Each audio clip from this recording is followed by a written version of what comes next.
Yeah, sure. Travis, let us know when you're good to broadcast. Okay. Well, let's start. Good afternoon, everyone. Welcome to the July 13, 2020 Delta Plan Interagency Implementation Committee meeting, also known as DPIIC. I'm Susan Tatayan, Chair of the Delta Stewardship Council, and I also serve as Chair of DPIIC. I'm honored to be with you today and grateful that we are able to meet remotely during these challenging times. So for those of you tuning into a DPIIC meeting for the first time, I'll take a moment to give a quick overview of how this committee came to be. The 2009 Delta Reform Act required the Delta Stewardship Council to establish and oversee a committee of agencies responsible for implementing the Delta Plan. Since its first meeting in April 2014, DPIIC has served as a forum to strengthen collaboration among federal, state, and local agencies that manage natural resources in the Delta. It is one of the few forums to generate public dialogue about opportunities to harmonize agencies' actions in the Delta watershed, showcase DPIIC agencies' achievements, and drive actions to address pressing issues affecting Delta Plan implementation. So for those of you tuning in today, if you would like to provide public comment on any of today's agenda items, please send an email blue card to the clerk at engage@deltacouncil.ca.gov. Be sure to note your name and the agenda item that you wish to speak on, and also please note if you wish to speak or would like the clerk to read your comment. Please do this as soon as possible so that there is time to add you to the list, and when called upon, the clerk will unmute your line or read your comment if requested. With that, I'll ask Amanda Bowl to introduce the DPIIC members who are with us today. Great, thanks, Susan. So I think I've captured everyone who has been able to join us this afternoon. We have Mike Chakowski from the U.S. Geological Survey, Campbell Ingram from the Delta Conservancy, Oscar Villegas from the Delta Protection Commission, Larry Goldspan from BCDC, David Mooney from Reclamation, Cindy Tejeda, U.S. Army Corps of Engineers, Chuck Bonham from the California Department of Fish and Wildlife, Dan Castleberry representing U.S. Fish and Wildlife Service, Ellen Blake, U.S. Environmental Protection Agency, Michael George from the Water Boards, and John Calloway representing the Delta Science Program. And I think there might be one or two on the phone who I was not able to see.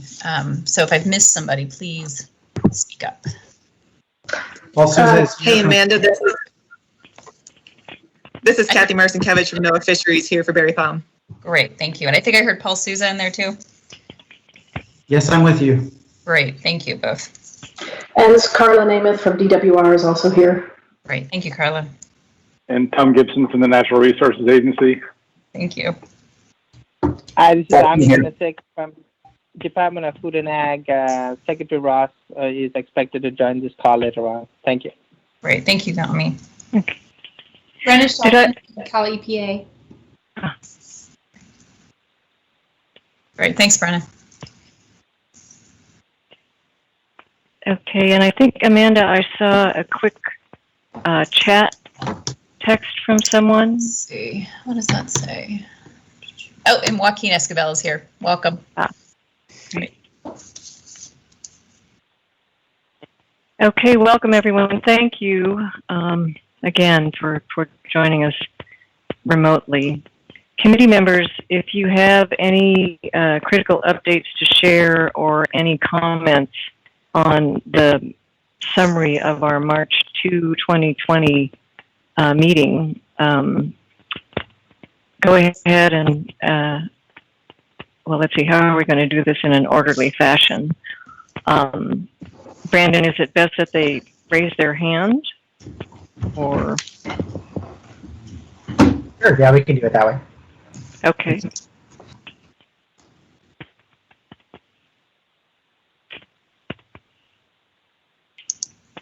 Do we have any updates or comments on the meeting summary? Eric, are any comments? No, there's not. Okay. Well, then on to agenda item 2, ecosystem-based management. At our March 2nd, 2020 DPIIC meeting, we heard excellent presentations from Dr. Jeff Mount and the Council's Ron Meltzer about the benefits and attributes of ecosystem-based management and the proposed ecosystem amendment to the Delta Plan. In your meeting packet for today, there is a December 2019 summary by the Public Policy Institute of California that describes the policy reforms and actions needed to accelerate ecosystem-based management in California. The packet also includes a July 7, 2020 memo from the Council's lead for performance measures, Martina Kohler, and the memo describes Delta Plan ecosystem performance measures. As noted in the PPIIC summary in the section about collaborative planning and governance processes, metrics and performance measures clarify management objectives and help secure permits for actions. As Dr. Mount pointed out during the March 2nd meeting, ecosystem-based management is not new. Today, we'll learn more about 2 major efforts intended to carry out ecosystem-based management. First, we'll hear from Dave Mooney and Donald Ratcliff about actions under the Central Valley Project Improvement Act, and then we'll hear from Lenny Grimaldo, who will give us an overview of actions being undertaken under the Incidental Take Permit for the State Water Project.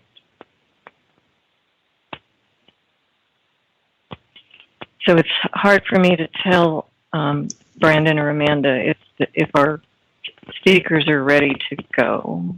Yeah, I think all 3 of those speakers are here. So I think first it'll be Dave and Donald. So yeah, Brandon's pulling up the presentation right now. Okay.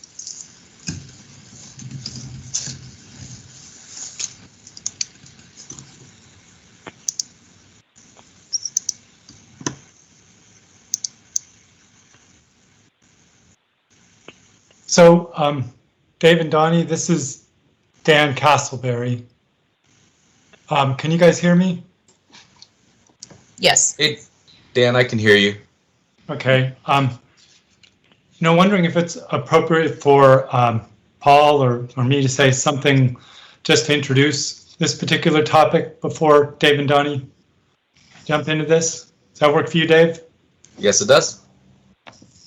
So, Paul, is there anything you wanted to say? yeah, I'd love to say a couple things. Number one, we care deeply about the Central Valley Project Improvement Act, and thank you for your partnership. It's done a lot of important conservation work over now 3 decades, and we can't help to make it better.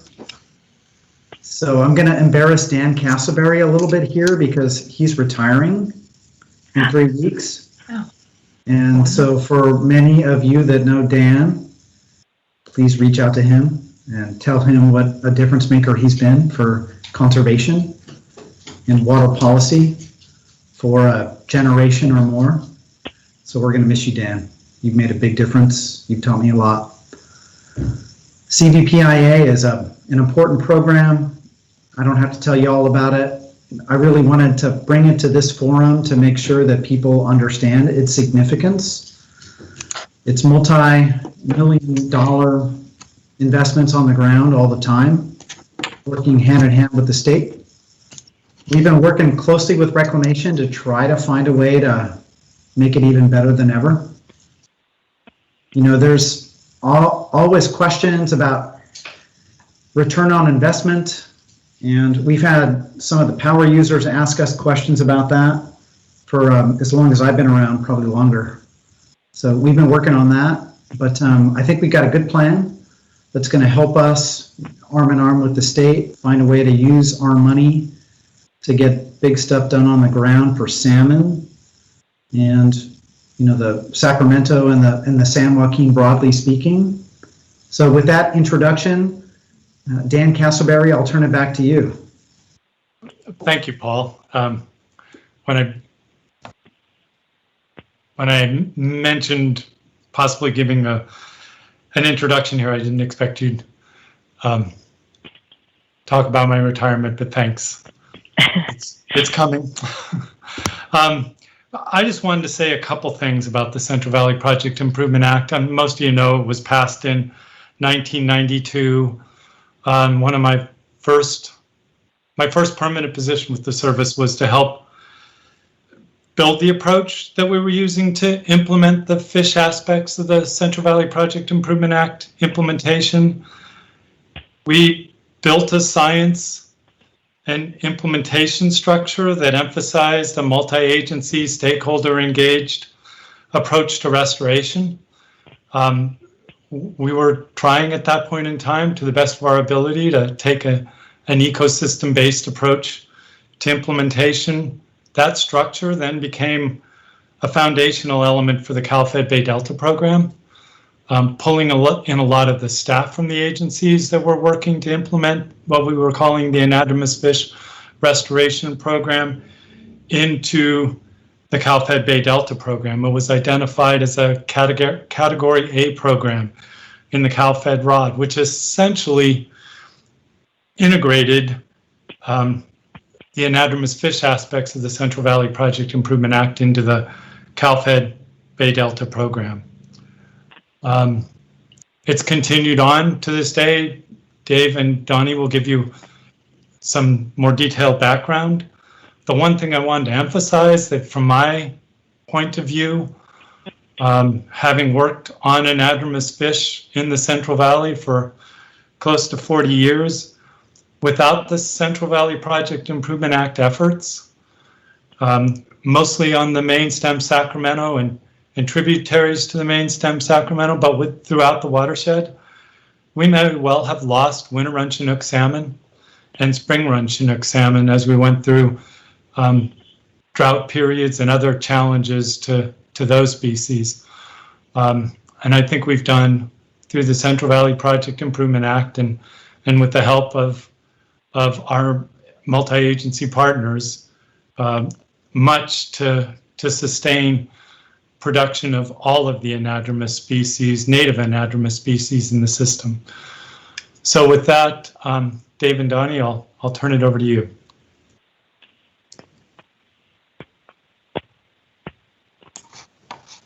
Thanks, Paul and Dan. I think Donnie was going to kick us off here, just checking that he's able to. Yeah, I'm here. Perfect. Yeah, so, Dave and I are going to present to you today just a very brief overview with a little bit of history of Central Valley Project Improvement Act, some major accomplishments on the fisheries side, and kind of a shift that we're undergoing from the actions and evaluations that were developed during the era that Dan was talking about, during the formative years of the program, when a final restoration plan for the anadromous fish restoration program was built by folks all throughout the valley that had probably the best information and the brightest minds at the time, and we've been dutifully trying to implement for over 20 years to where we're at now with relooking at those actions and evaluations and changes through time and trying to maximize our investment, make sure we have the science to understand where we should continue to invest and move forward with the program, knowing that we've been working in an ever-changing environment for 20 plus years, and we've got some big wins, but we've also got an awful long ways to go in a lot of places. So Dave will start off with some history, just some general information about structure of the program and kind of what CVPIA works on, and then I'll talk about some specific examples. Realize we are keeping this very high level and brief, hoping we can talk a lot more in the coming future, and always willing to talk a lot more about individual projects or current priorities or any of the history that we can manage to beg, borrow, and steal from folks like Dan before they get away from us and don't answer our phone calls. So we'll let Dave start on kind of structure and background. Sure, so if you can go to the next slide. I think with the CVPIA, as Paul mentioned, passed in 1992, there was a number of different aspects to that law. It included a number of provisions on water contracting and water management that changed how we operate the Central Valley Project. I think what we're here to talk about and focus today on will be the fish resource area. We also have a component of it that supplies firm, reliable water supplies to over 19 local, state, and federal wetland habitat areas or refuges. And then there's a component of the program that looks at, we call it the independent program since they don't fall under those big categories. But we have a habitat restoration program that focuses primarily on terrestrial species and potentially even non-listed fish. A lot of the efforts that we engage in for our modeling in terms of Reclamation's contributions to calcium being one of the notable areas for our modeling program. And then the CVPIA also supports the San Joaquin River Restoration Program and the Trinity River Restoration Program. And I think the last aspect was that it created the Central Valley Project Restoration Fund, which are collections from our water contractors and power customers. And that is kind of the bedrock source of funding for a lot of these activities. So it's a pretty large, complex program with tendrils in a lot of different areas of the Central Valley. So on the next slide, I think as we're looking at the overarching reach of the Central Valley Project Improvement Act, it really goes all the way up from Shasta down into Bakersfield.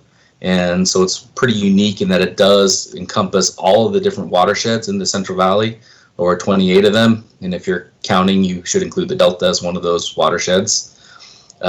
There are, we call it our active fish provisions and the ones that are completed, where we're working on the anadromous fish restoration program as some of our broad efforts to take reasonable actions to double anadromous fish populations.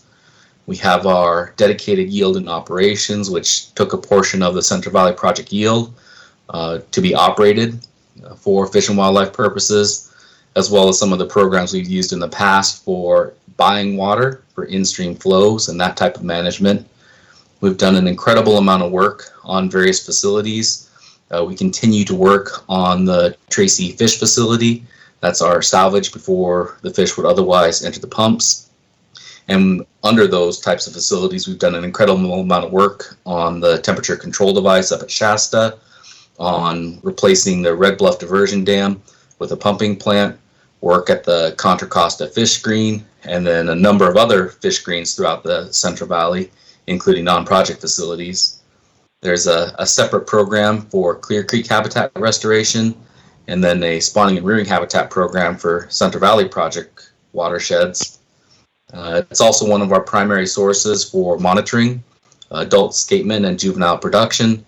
And so it just kind of has a far-reaching influence on a lot of Reclamation's activities. I think the next part is for Donnie to talk about some of the outcomes of those efforts and the way the plan was formulated.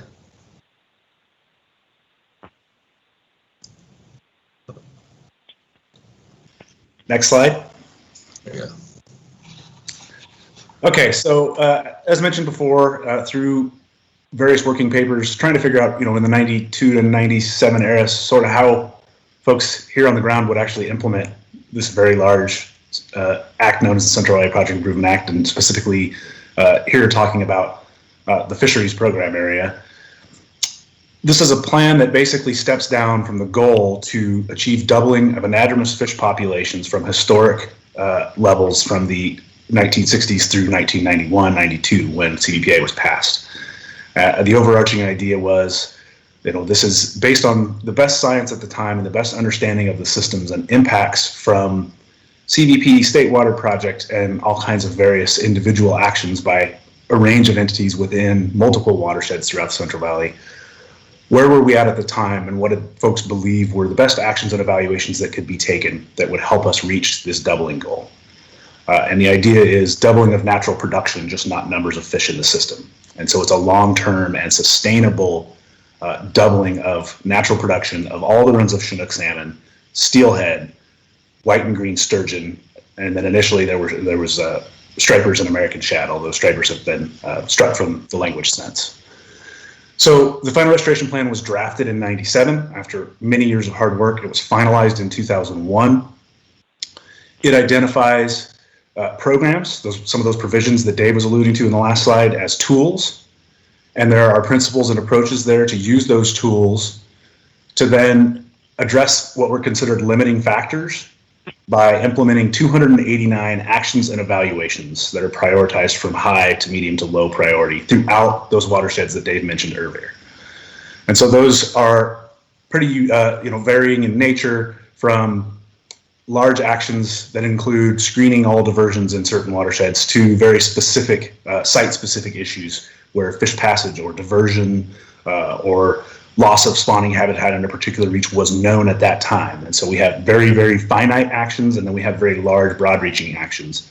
And the same is true of evaluations. We have areas that people knew were suspected issues to production or keeping the fish that we already had in the system safe. And then we had areas where we didn't know much at all throughout the entire system. And so there are, again, evaluations that are very specific about study a specific thing at a specific site, and then things that get to the point of study issues of entrainment of fish throughout all tributaries. It's very wide-reaching.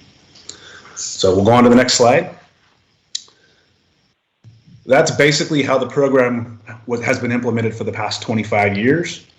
Some major accomplishments, some of these, again, things that were known issues all the way back then, but were big, heavy lifts that were completed early on in the implementation of CVPIA, but as Dave mentioned, the Shasta temperature control device, the gates up operation of Red Bluff Diversion Dam and a large screening facility there, Contra Costa, Tracy Fish Collection Facility operations, including studies to make sure that we continue to implement things and they perform as expected.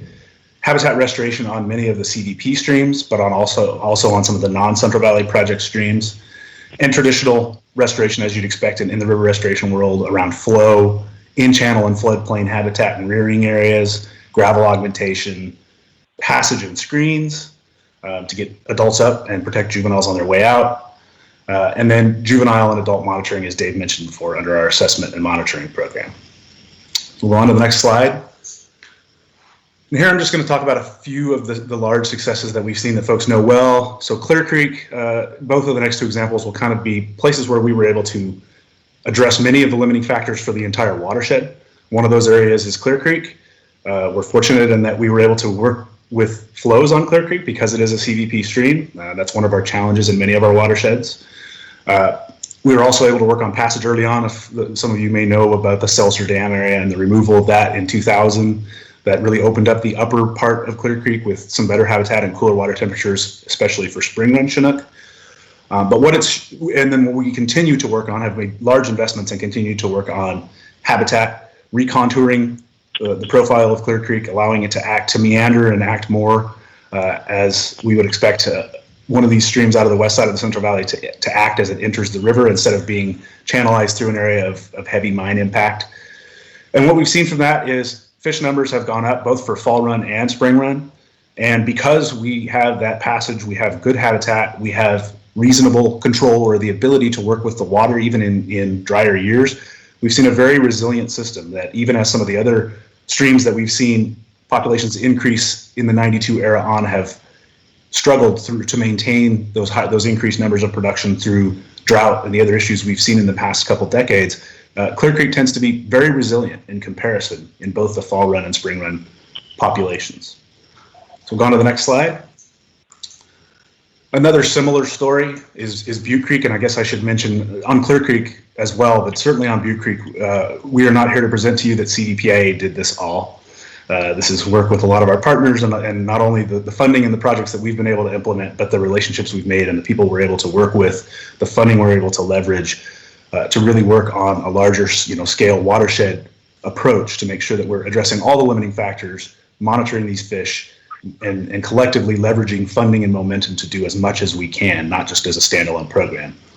So Butte Creek, as many of you probably know, was the focus through the 1990s of a major fish passage program that had many agencies, multiple sources of funding, and addressed a large number of upstream passage issues for adults, as well as some downstream passage issues, but then also especially downstream issues related to diversions and screening that so we could protect the production. It's basically that watershed went from a few hundred spring run in decent years prior to implementing a lot of those actions to many thousands of spring run in many years now.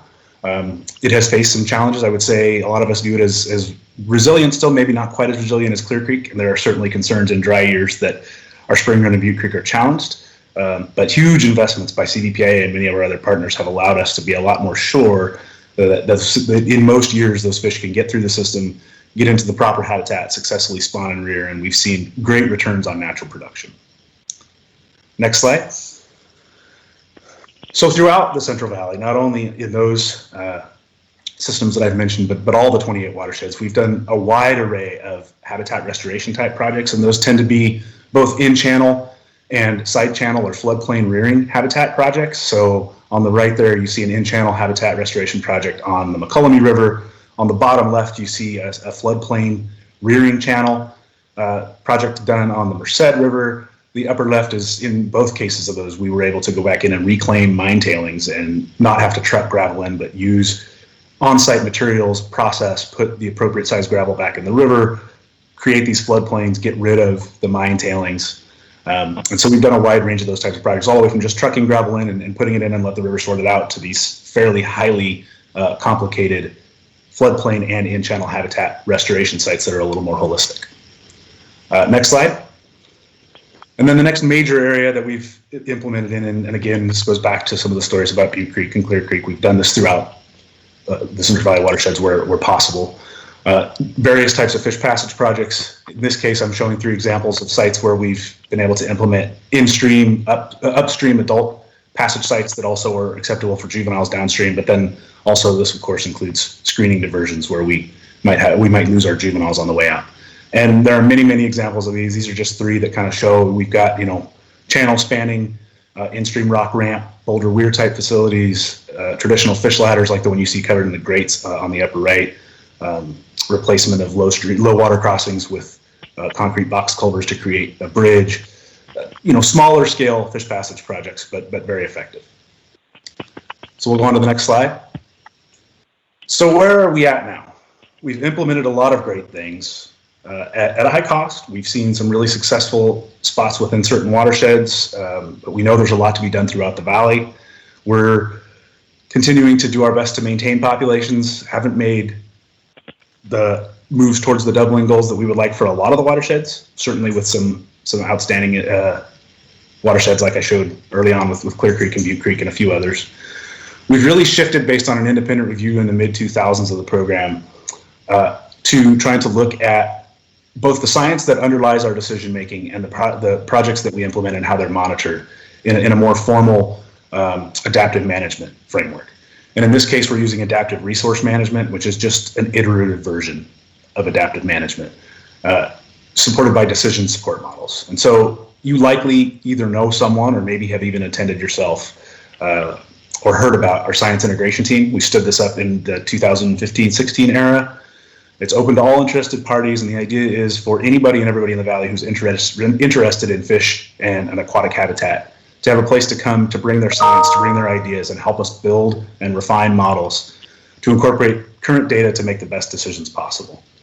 And it allows us, these models that we've built, to develop quantitative hypotheses with testable hypotheses and get measurable outcomes, and predict what our projects will do, hopefully to continue to make the best choices possible based on science, not necessarily just based on a list that we developed and have tried to implement through time. So next slide. So where do we think our lines cross? I know you've heard a lot about CVPIA, and there's been a discussion about us presenting to you and trying to start working with DPIIC more closely. As you can imagine, the Delta, is a high priority and has been from previous to 97, when initial efforts were put underway to put CVPIA into action. But it's a big, challenging place. And so CVPIA has worked closely through the years with many different restoration programs, with Cal-Fed Bay Delta when that was the program, and in many cases actually implemented projects that we might have had a stake in, but the majority of the funding was not from CVPIA, it was from Cal-Fed. We're at a place now where we've worked for many years to develop some pretty robust models, especially for fall run, continuing with winter and spring run as we have some time to work forward. Modeling the Delta continues to be a challenge. We haven't done a lot of projects in the Delta through CVPIA outside of some of the major water infrastructure things that Dave talked about.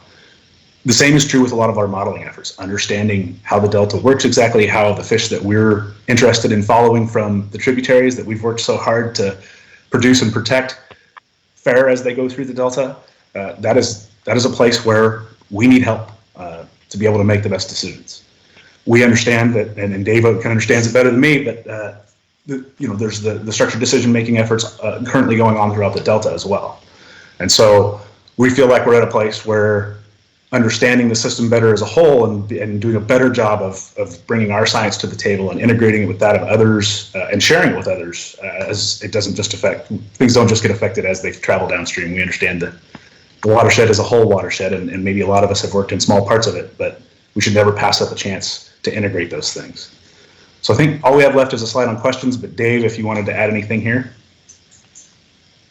I did want to thank the Delta Stewardship Council and the Delta Science Program in particular. I think our ability to partner on a proposal solicitation process to work with our Collaborative Science and Adaptive Management Program and their technical team camped to address some of the science needs has been a really positive experience for us, and we're very grateful that you've been willing to include us in your efforts to fund science. Well, thank you, Dave, for your support and lending so many resources to that joint solicitation. It was very successful, and I'm glad we're able to partner on funding science. Do council members have any questions for Dave or Donnie? It does look like you have a raised hand from Carla and one from Carl. Okay. Carla?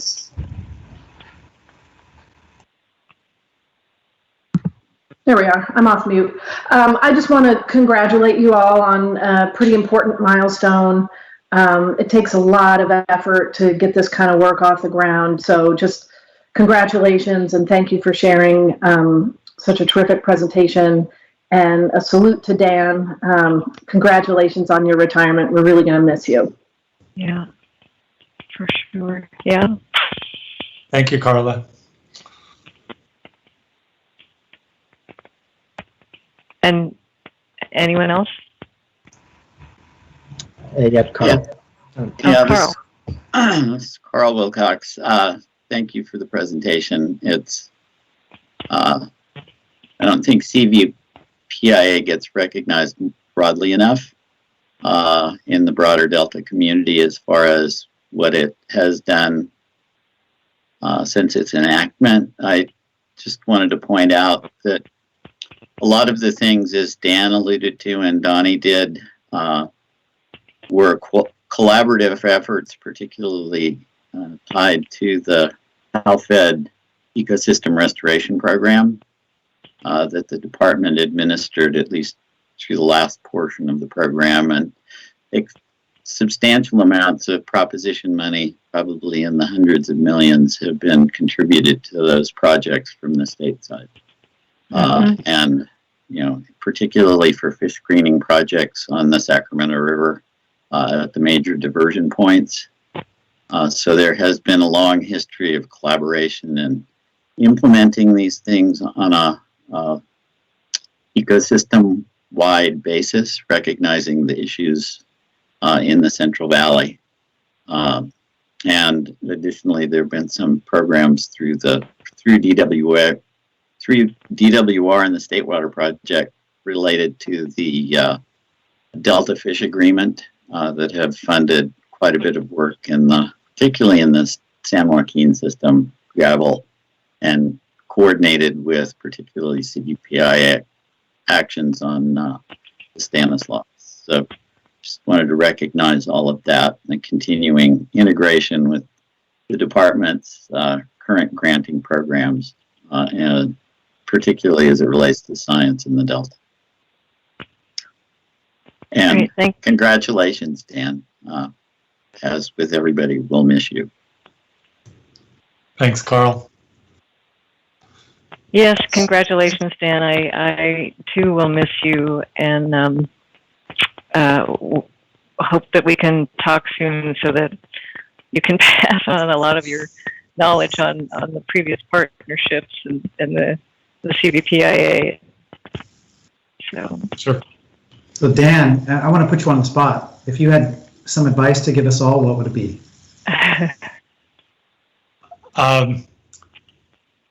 Be positive. It's difficult working in this system, and the farther you move downstream and get into the Delta, the more challenging it gets. Carl's talked about that often. But there's a lot of progress that's been made. It's a much different system than when we started. But a lot of progress left to be made. I have great confidence that people are going to move ahead on a lot of the foundation that's been laid. The emphasis on science since I started is orders of magnitude ahead of where it was in the beginning. And I think that's only going to serve us well going into the future. So be optimistic. A lot of good has been accomplished, and there's opportunities to do a lot more. Thank you, sir. thanks, Dan. And, one other thing, the biggest things we've been able to do are things that we've all been together on. Carl brought up the partnerships, but we've made big leaps forward when we were all on the same page and all rowing in the same direction. And when that happens, it's an amazing thing to see. Completely agree. Well said. Thanks, Dan. So, on to the incidental take permit. Carla, did you want to offer a few opening remarks? Sure. Thank you for that opportunity. So, many of you who've been working on these issues, Lenny Grimaldo is no stranger. He started, I think, his career, I think it was the start of his career, was actually at DWR. But then he spent some time in the federal government and most recently with ICF as a consultant. And he is now back at DWR, and he was really the perfect person in my mind to help the department implement its California Endangered Species Act permit, which is it will be closely coordinated with the State Water Project's federal permit. But this really is the first time that we have had a standalone, if you will, California ESA permit.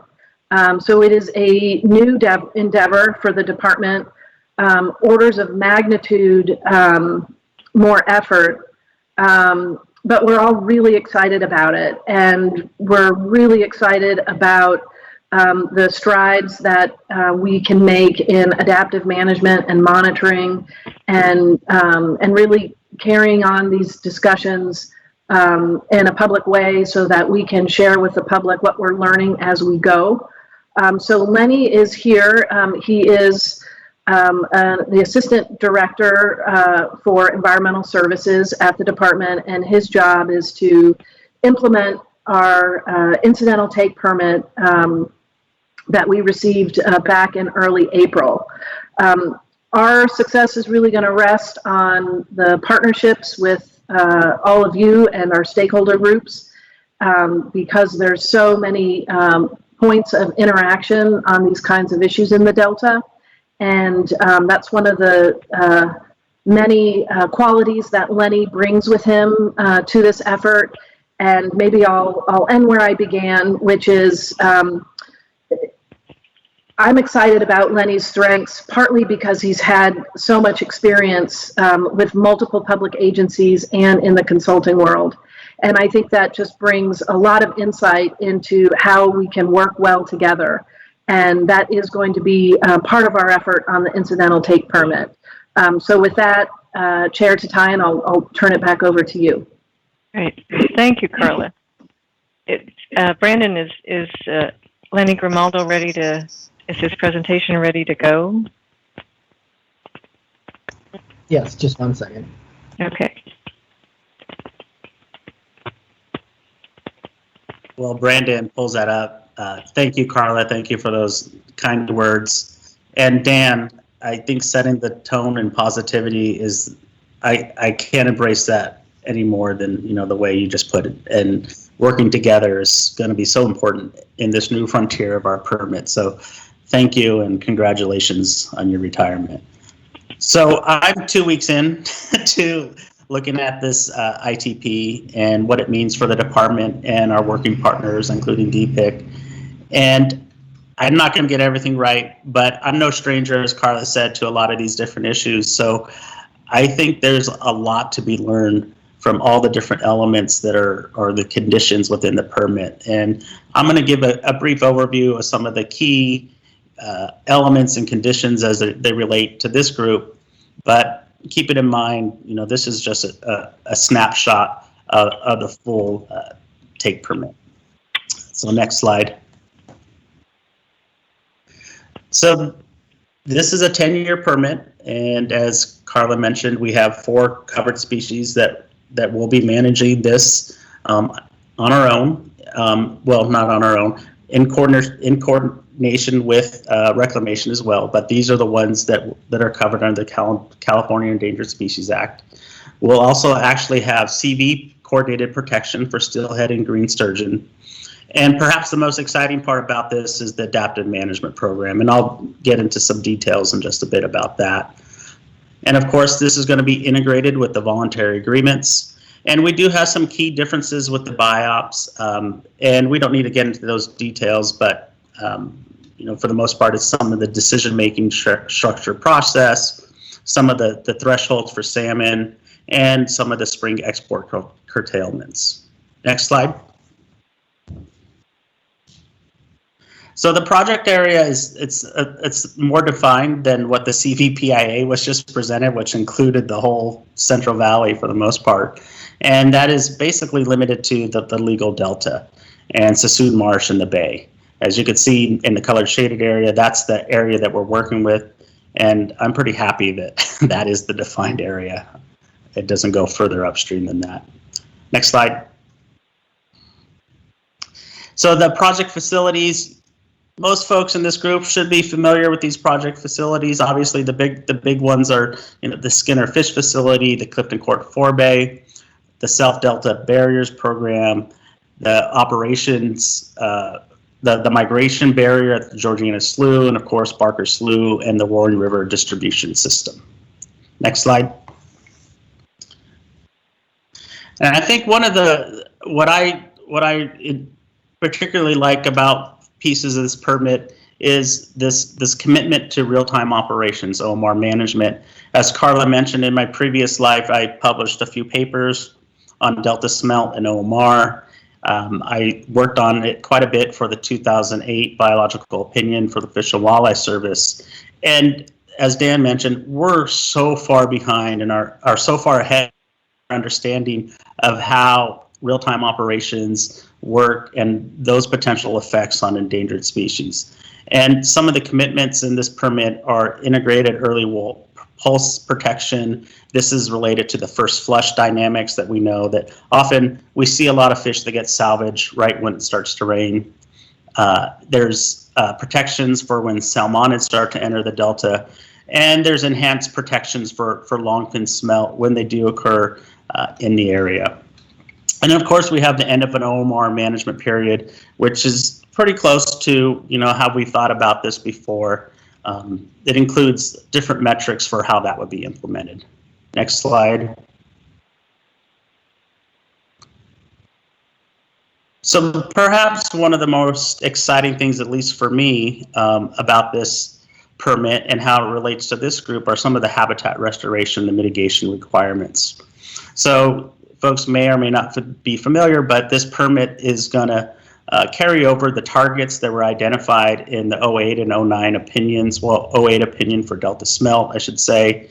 And currently the department has about 7,900 acres under construction or planned. But the permit also calls for an additional 396 acres of tidal marsh habitat for Barker Slough pumping plant. And then for longfin smelt, we are carrying over those targets from the 2009 ITP, and I'm happy to say we already have 590 acres credited. Perhaps one of the exciting stories here is that Tule Red, you could see in the photo, you could see them breaching that levee just this past fall. My team, right before I came to DWR, we actually went in there doing some marsh research, and we found longfin. We found a ton of longfin. And I think this is exciting. This is showing, hey, some of these restoration sites are going to work, and they're going to work well.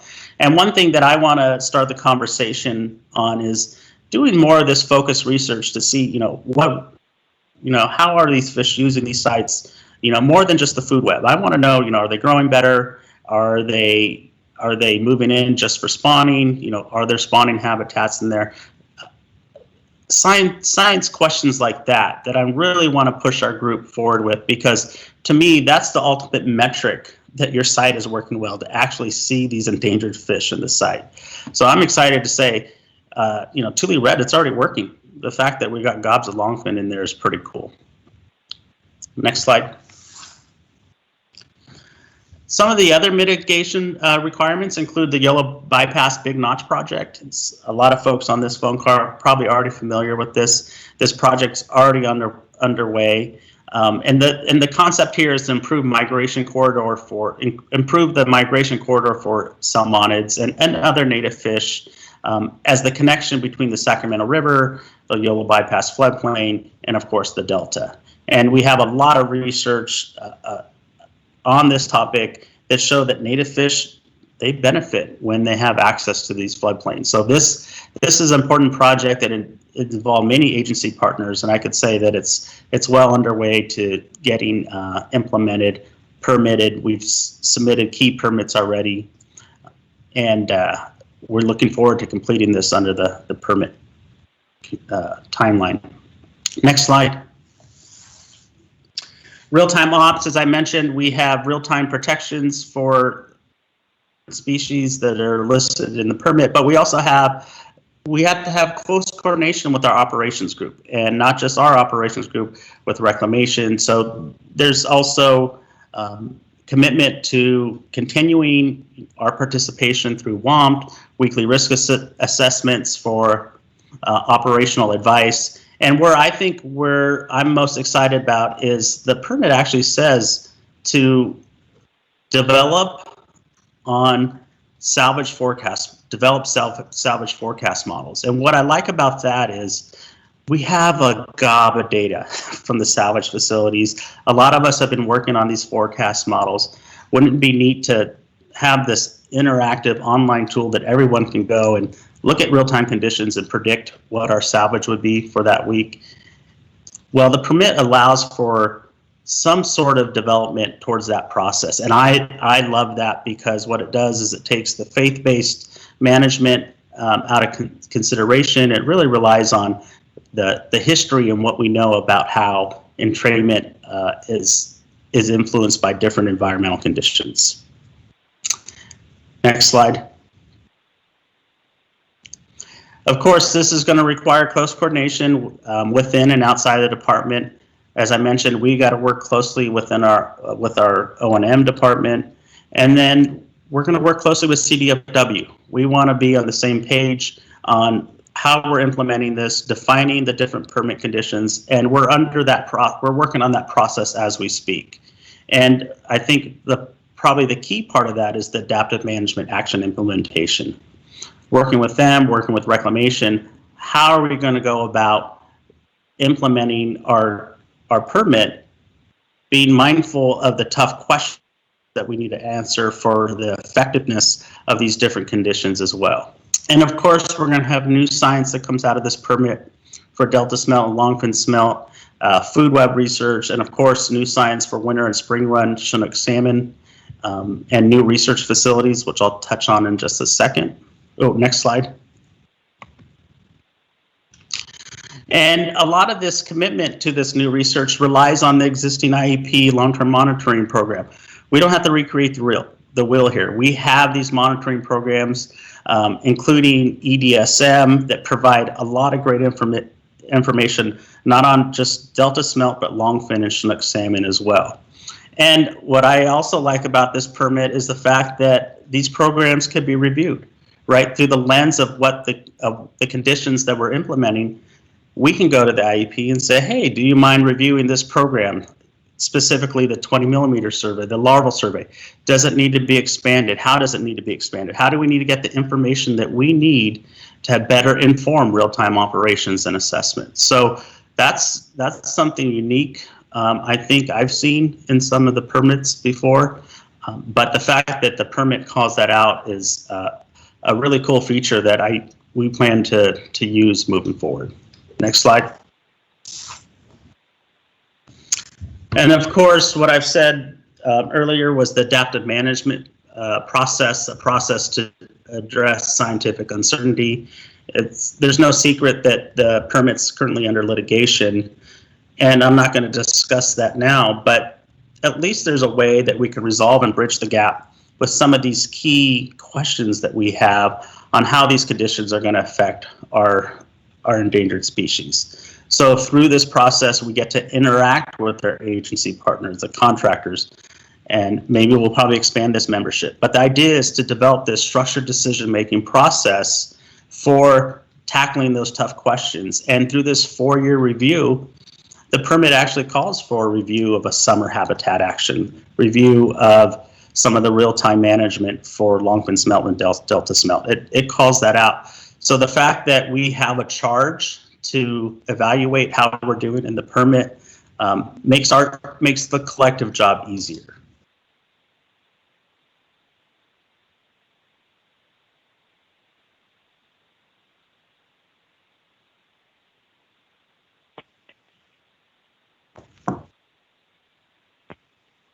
Brandon, I'm not getting audio.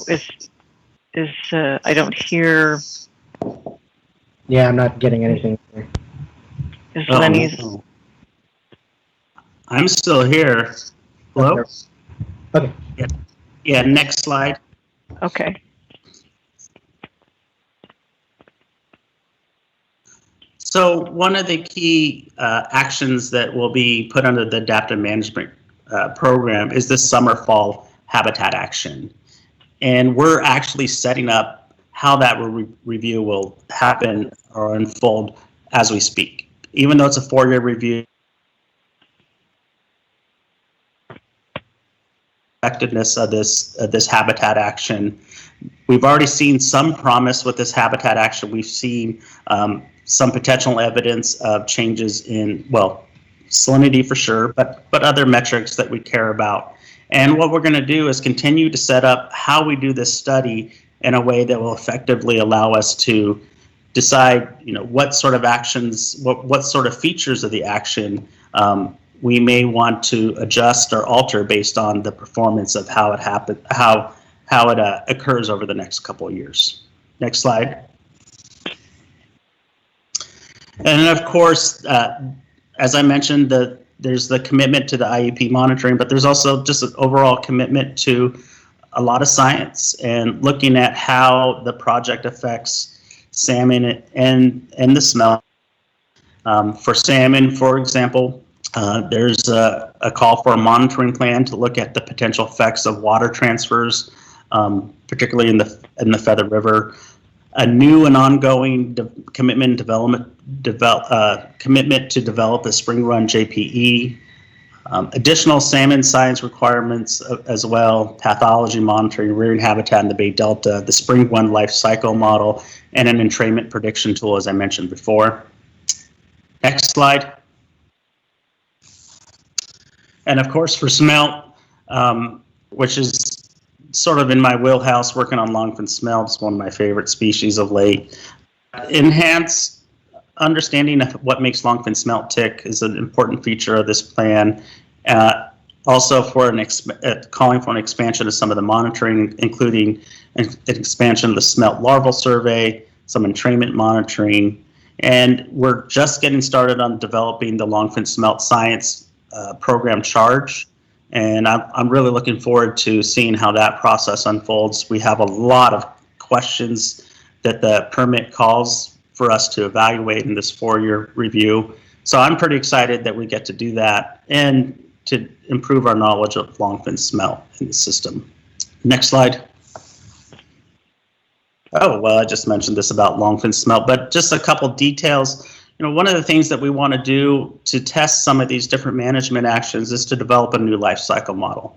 And sometimes this is done through an IBM, an individual-based model. However that process looks like, we'll figure that out, and that will happen through the science program development. But this is one way that we can test the effectiveness of some of these actions, not just for what happens during the permit, but with climate change in the future, with how the species is responding overall in the environment.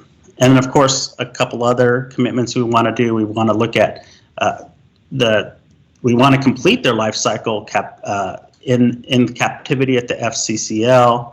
We want to characterize some more of their spawning habitat and microhabitat. And then, of course, we want to just get a better understanding of what factors may affect when adults move into the delta and when juveniles exit the delta. Next slide. And then finally, there's a commitment to funding the Rio Vista Estuarine Research Station.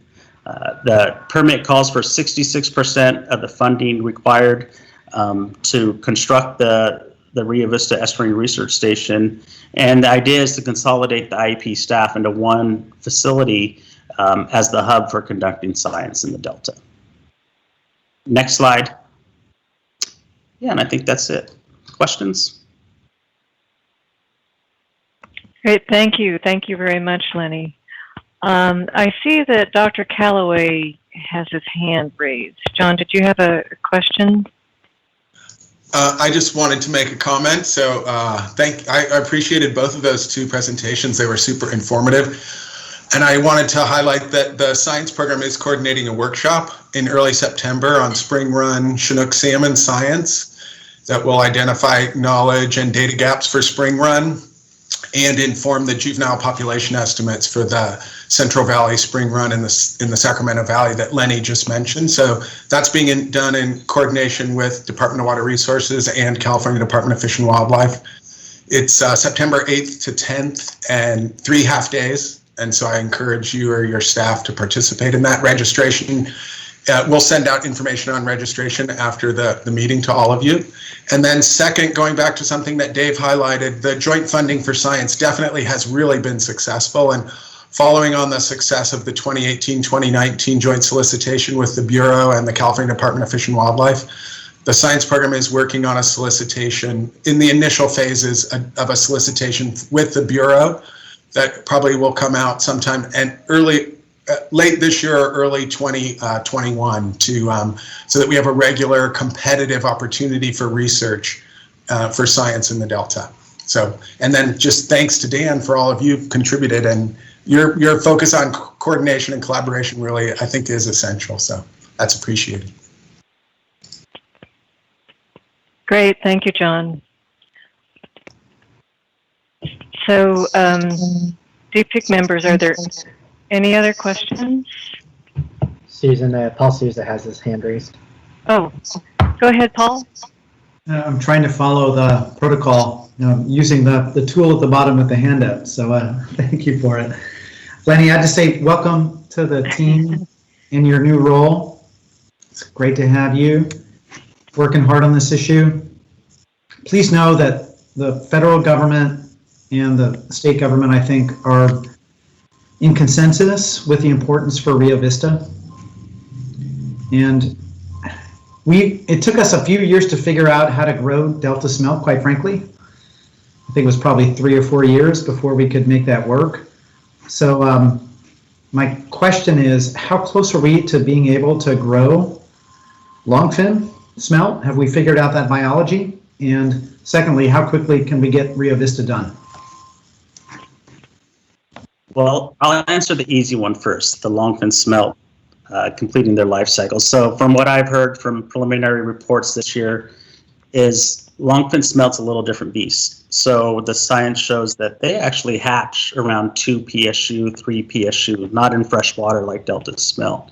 So I understand the culture facility has been using a little saltier water in their rearing, and apparently it's working. Apparently they're doing pretty well. That's preliminary information.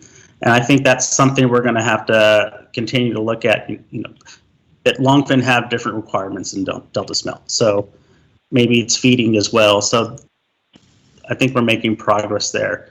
As far as the Rio Vista station, like I said, I'm 2 weeks in, so I don't I don't know the timelines and all the background with that. Maybe Carla has a better answer than me on that. Thank you, sir.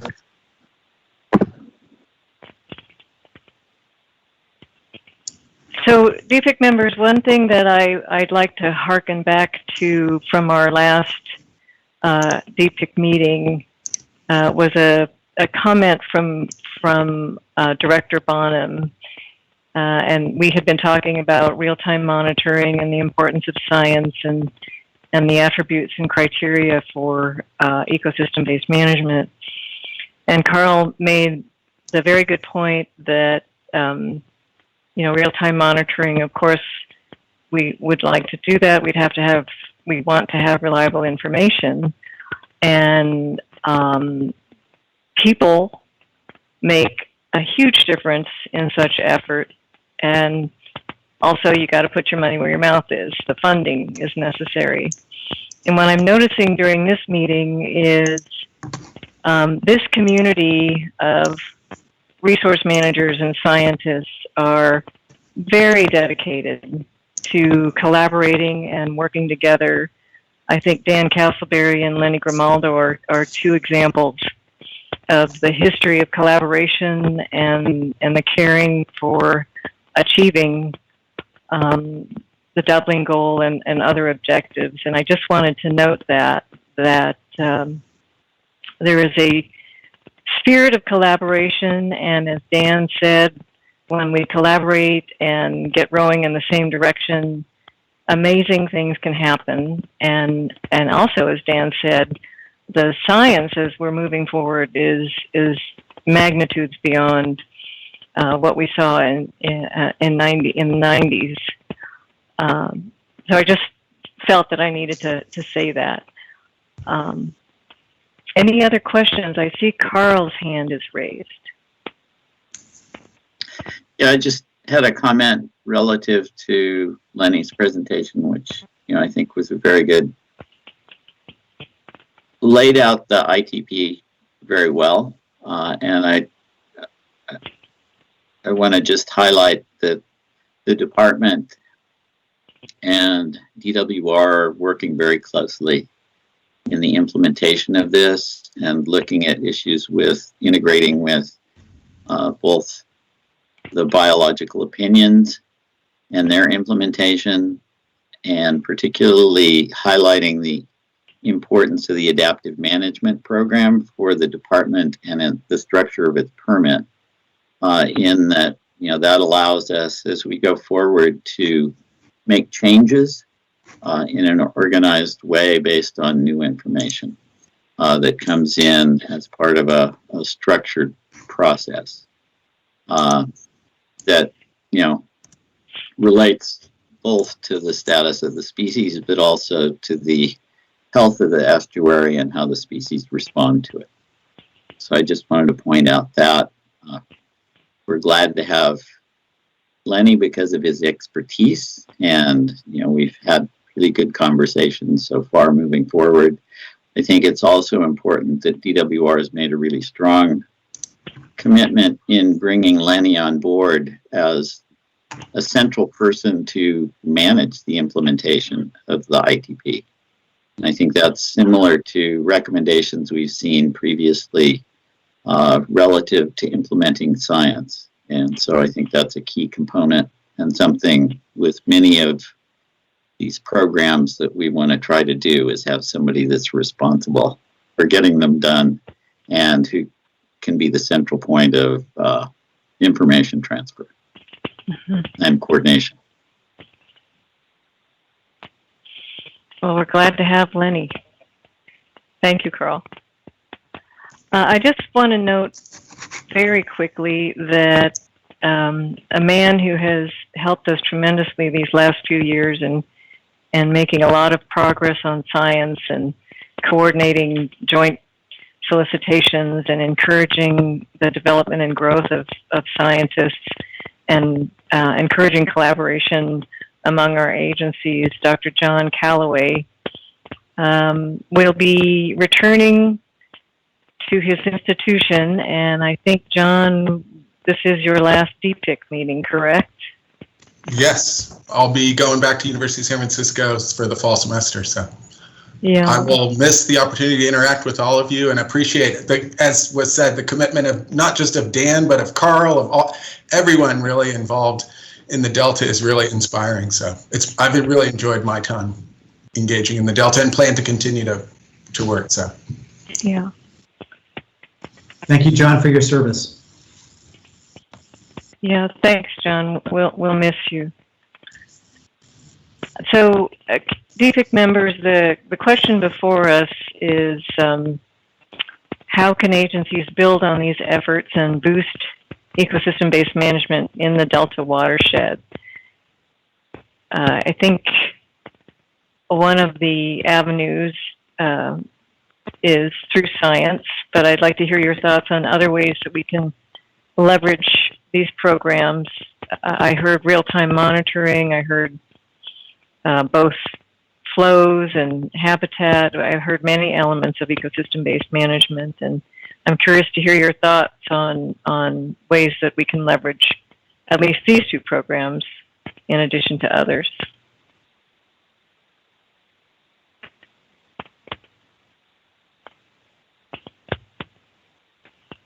I don't see any hand raised. And one of the thoughts I had is that I've heard both the CVPIA and the ITP talk about not only real-time monitoring, but structured decision-making and forecast models. And I think once we get those models ready to really rock and roll, I think that's another avenue for boosting ecosystem-based management. And I don't know if anyone wants to speak about the Bureau's structured decision-making or the structured decision-making in the ITP. Susan, it looks like Carl and Paul both have their hands raised. Okay.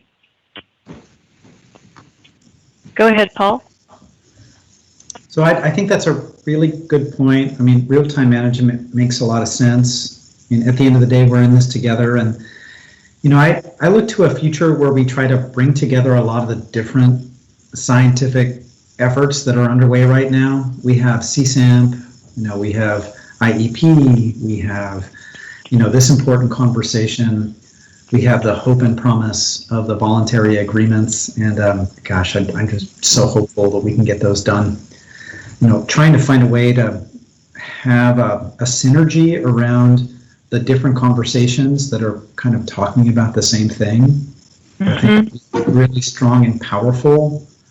And, you know, certainly we'll do everything that we can to help make that so. Great, thank you. Thank you, Paul. There was a Carl and Lenny as well. Okay. Carl, go ahead. So, you know, I think one of the things is keeping a focus within forums like DPIIC is an important way of moving that forward. You know, CalFed in various stages had, you know, built off of CVPIA and made it a broader program, and had a strategy that was developed at its inception that had goals and objectives. And that was updated in, I think, 2013 or 14 by the Department of Fish and Wildlife Service and National Marine Fisheries Service, but has kind of lost focus because CalFed's more or less gone away and the ERP program went away or has been subsumed into the department's grant program and doesn't have that consistent coordination that it had previously. But it, there's a plan there that lays out many of probably the things that are in CVPIA, and and are continue to be pursued. And it does identify most of the actions within the in the Central Valley that need to be taken for one species or another. It's a little bit dated and needs to be updated, but I think there are things that lay out courses, whether it's the Delta Smelt Resiliency Strategy or the Salmon Resiliency Strategy that the Resources Agency has put out, that set a framework for going forward on a watershed or landscape or ecosystem basis. The question is how you track that and keep it on track, and recognize what progress is being made. I think the CVPIA presentation really highlighted the amount of improvement, at least in habitat and structure, in getting things done and problems remediated so that they're not a problem anymore, and in some cases we're seeing actual responses. And I think another one to highlight is Battle Creek, where a lot of progress has been made. That wasn't necessarily a CVPIA, but it was a CalFed action, and lots of progress has been made there. We need to get it done, but we're already seeing winter run benefits from that project. So I think that's an important component, is just keeping the eye on the ball and tracking it and making sure it's happening. Great. Thank you, Carl. And Lenny, did you have a comment or question or suggestion? Just the comment, you asked the question about the structured decision-making model, the forecast models, and how they could help inform ecosystem management. Those things take courage. For example, if you want to test a forecast model, you have to take the courage to say, maybe we're going to do things a little differently this time. And perhaps through this group, we can have a shared commitment to that courage. And of course, working with our agency partners there. But I'm thinking, for the forecast models for real-time management, maybe, there's situations where you have the model provides a result and you test whether that result, met your expectations. And then you change your models. But the bottom line is we need courage to move forward with those sort of tools. I agree, yes. Thank you, Lenny. It looks like Dr. John, you have a question, suggestion? Yeah, I was just going to add on to what Lenny said. I think that, there's lots of modeling going on. I think the challenge is coordinating and integrating the modeling. And DPIIC did endorse the Integrated Modeling Steering Committee, I think 3 years ago, to coordinate modeling efforts within the Delta. And we have been making a significant amount of progress. In January or February, there was a meeting to bring together a lot of staff from all of your agencies to talk about the current efforts and to try to make some priorities for next steps. And I think it might be useful to sometime in the near future, one of the next DPIIC meetings, to have an update on that, because there has been some progress, and there's lots of things, more immediate steps that could be taken to better integrate models. Great, thank you, John. Good suggestion. We'll note that. Unfortunately, we're quite a bit over our time. I did wanted to get your suggestions, and we'll do our best to document the discussion, and we'll get back to you on action items, possible action items that came out of this discussion. I want to thank our presenters and again, say congratulations, Dan, and hope to be in touch with you even after you retire. So I'm sorry, is there any public comment on this item? Yes, Chair. There's a comment from Greg Zlotnick, and he wants to know what voluntary agreements the ITP is being integrated with. And is there any VAs at this point? I look to Carla or Chuck to answer that, as I have not actively participated in the VAs. Chuck, would you like to start, or I can start? Go for it, Carla. Okay. So the state is continuing to meet with various tributary stakeholders about the framework that the state put out in, I think it was late January. And, you know, we are looking at several tributaries, the Tuolumne, the McKellamie, the Yuba, and then, so that's kind of one set of issues, Greg. And then separately, we are also in communication with our federal colleagues around how we might bridge some differences between the biological opinions and the California ESA permit and the voluntary agreements. Now, obviously, the biological opinions and the incidental take permit under CISA, those have a different dimension because there's litigation on all sides of both of those permits.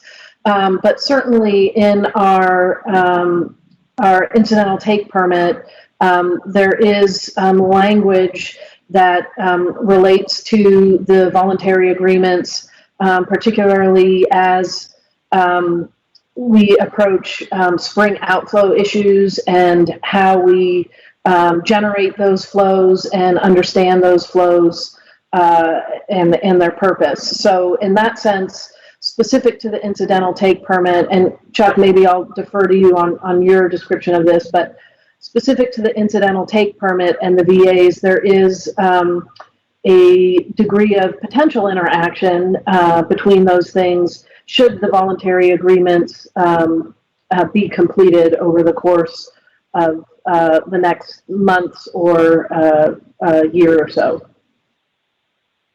Chuck, correct what I got wrong or add to? Nothing wrong. And Greg, if you haven't seen it, I would refer you to, I think it's page 18 and 19 in the actual state permit. The permit does a smart job, I think, of building the space for alignment between these proceedings to kind of resolve and integrate with each other. The permit could have been silent on all of that very positive conversation. It rejected the idea of being silent and instead purposefully allows for future integration.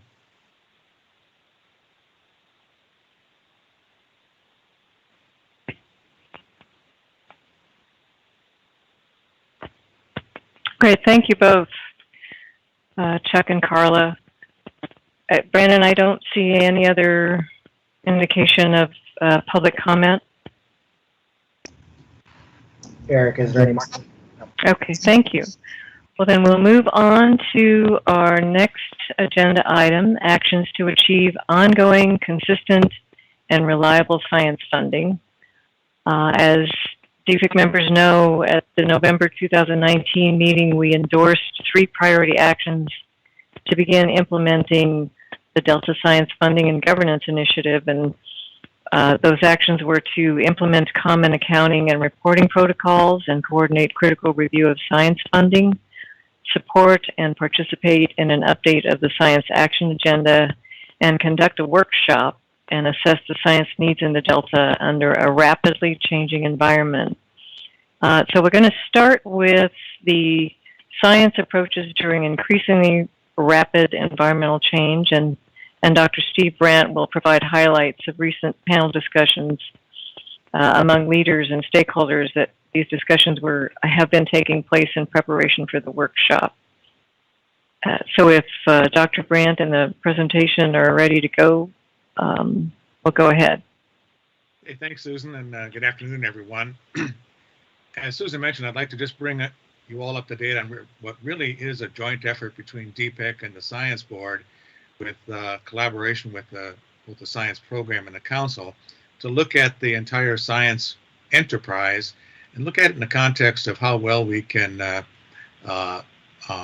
meet our strategic science needs. The next slide.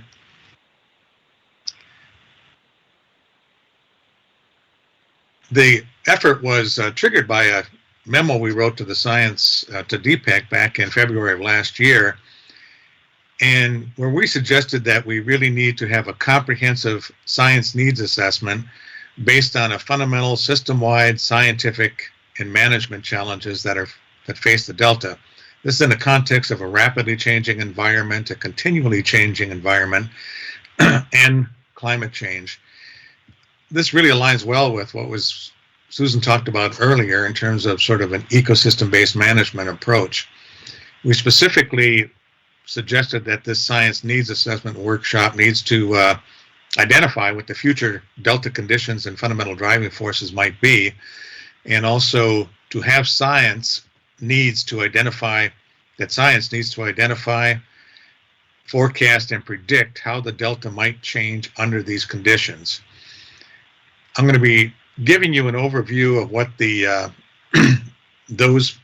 progress is in that topic, but I wanted to remind you all that the Science Board has also been in parallel looking at sort of the preparing for accelerating environmental change and looking at the broader scientific issues and how we might look ahead to anticipate changes in thresholds. And we believe that these two efforts will feed off of each other.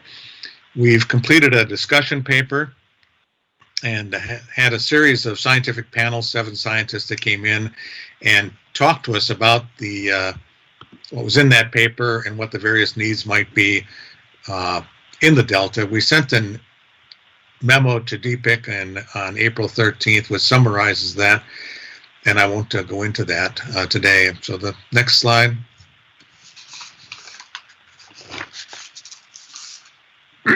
We have a 17-member panel that's been working on this over the last year or so and trying to develop this particular workshop, but also participating in the broader discussion of what we really need to be doing to address this rapidly changing environment.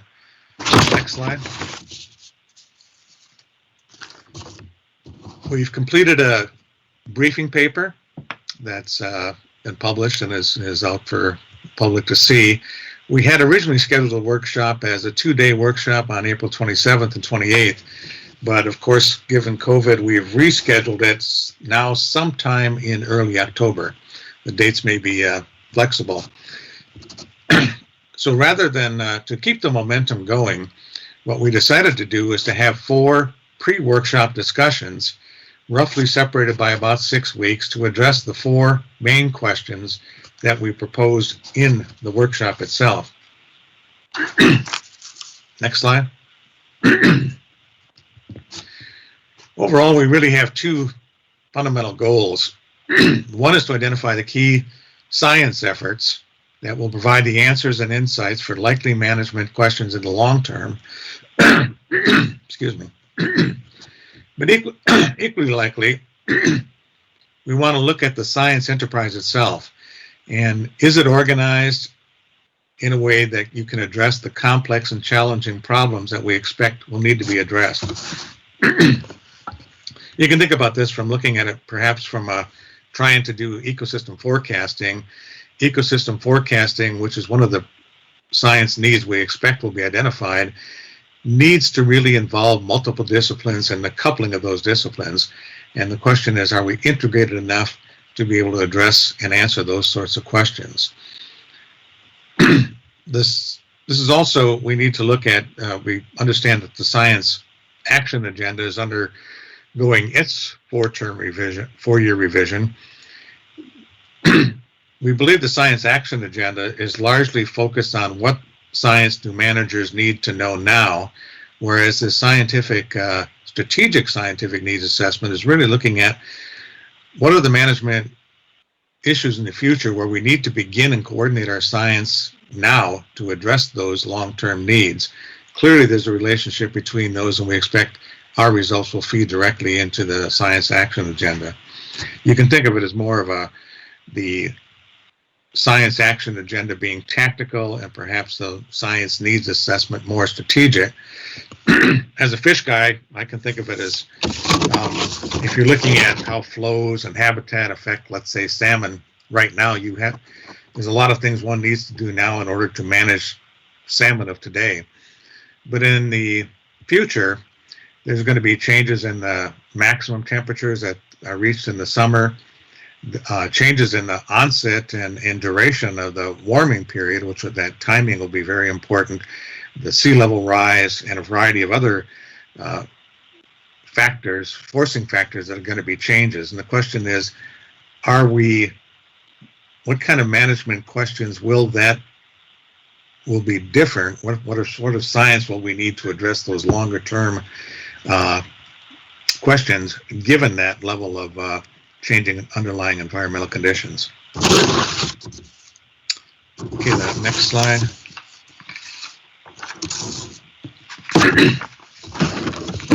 We've got a series of 4 topics, and again, these were originally designed to be sort of the 4 topics addressed in the workshop itself. The first is, what do we know about the projected climate change impacts in the Delta? What changes are likely to occur, and what do we know about the uncertainty related to those changes? The second question is that given those changes, what will that mean for management decisions? What will managers need to know based on that context? What specific forecasts or models might be of value to managers in that situation? What is your tolerance level for uncertainty given the time length of the over the horizon? The third question is, given what the management needs are, then what specific science needs to be done, and what sort of scientific tools and forecasts and information will we need to generate in order to give management those answers? And then finally, the fourth topic is, what changes then, if any, are needed in our science governance, funding, and integration in order to make that science happen? And again, we're doing these over the course of 4 different time periods. We've run 2 of those discussion groups, we're calling them, and I'll give you a brief summary on those, and then the other 2 are yet to be had. The next slide.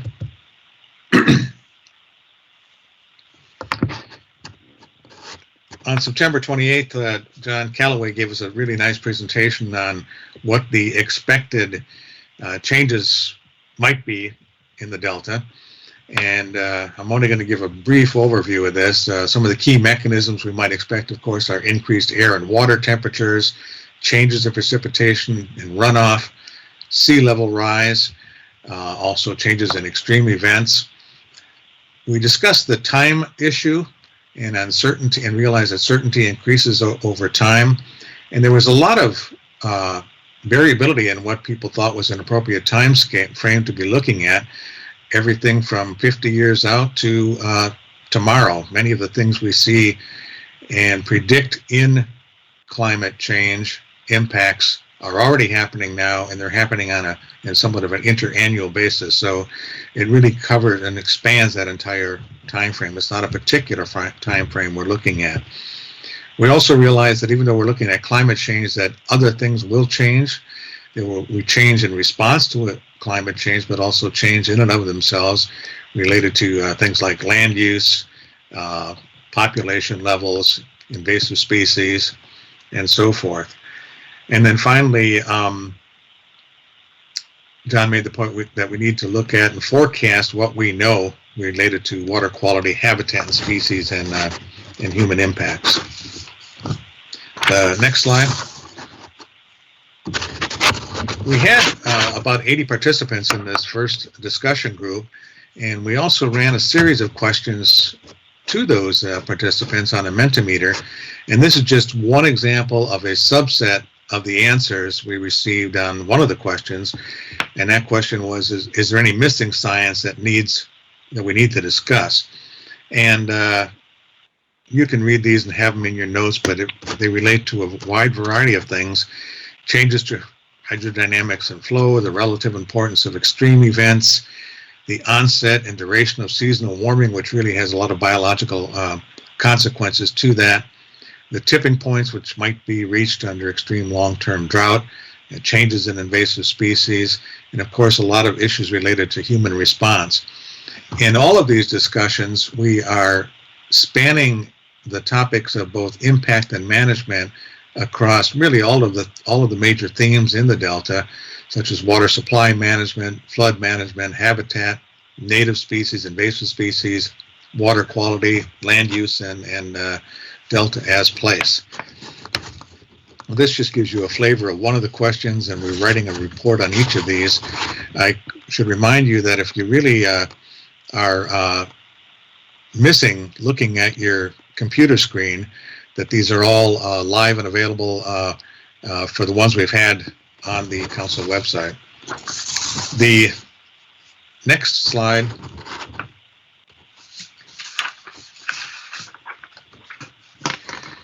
this one, the primary question to these panelists, and some of you might be familiar with these panelists, we asked them the questions: what will decision makers and stakeholders need to know in the future? And what is the implications of climate change and other changes on management and stakeholders' needs? And these are just some of the responses that the panelists highlighted. Certainly we need to have community buy-in and support. Strong science needs to guide the prioritization of funding. Collaboratively develop overarching set of management questions to guide Delta science, address uncertainties, and focus more research and resources on flow to create scientifically rigorous strategy for Delta conservation. We had over 100 participants in this particular discussion, and the next slide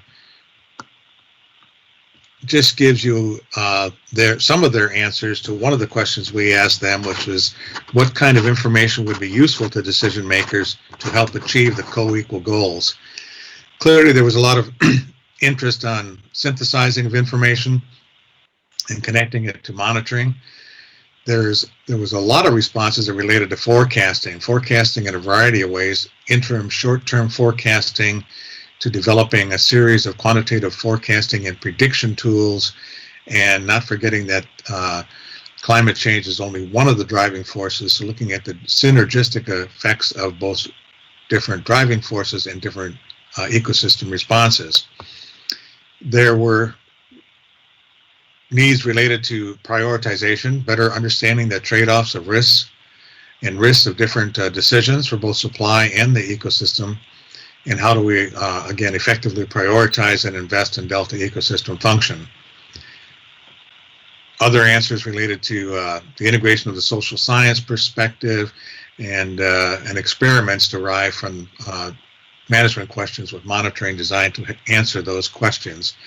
This is just a flavor of some of the answers to one question to give you some perspective of really a lot of the valuable information we're getting from these workshops or these discussions. The next slide. The next panel is scheduled for July 28th, and Luis Conrad, Stephanie Fong, and Mike will be the panelists for this. And this is a time we're really going to try and look at the science itself, what science is needed to support the future decisions, and that's specifically how your science is preparing for future changes and what you might do differently under the information that's coming out of this discussion groups. And do you have a strategy or strategic research goals or products that you're working on to meet managers' strategic needs? This will be held on July 28th, and I encourage you all to attend on this. And then the final workshop, next slide, will be held on September 9th, where we'll begin to talk about the science enterprise itself, see if we recognized overarching scientific questions that demand a different level of integration and coordination and perhaps funding, and what are some of the mechanisms that we might suggest might be useful to achieve those goals. The Science Needs Workshop, we're now looking at, certainly it'll be virtual, it'll be held sometime in October. We had originally scheduled October 5th and 6th. and that with breakout sessions, but we're thinking that maybe 2 full days might be a lot for participants online, so we might be expanding it over a week. Those discussions are currently underway. The idea is for these particular, this workshop at this stage is to really expand on some of the ideas that have been generated in our discussion groups, really seek out stakeholder, in the broadest sense of that term, input, and make it into a real discussion so we can really make what we've done more robust. And then our work will be completed in January of 2021, and we expect that it'll be completed in more than enough time to provide recommendations to the Science Action Agenda. So I know that was quick, but many of you have been involved in this activity, and we appreciate that involvement, and I'm happy to take any questions. DPIIC members, do you have any questions for Dr. Brandt?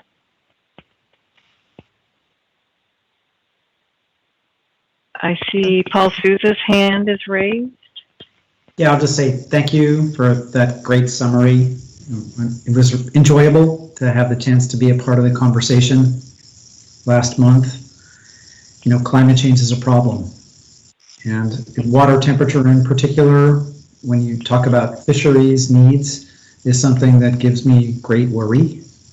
But I appreciated the chance to have that discussion. You know, at the end of the day, though, we care about these issues in California, so I'm just thankful that you have a forum, that you're bringing us together to talk it through. As I mentioned on our call last month, you know, I think we spent a lot of time over the past decade talking about the concern around entrainment for good reason. And the next 10 years, I'm really hopeful we can focus on science and flow and also habitat restoration priorities.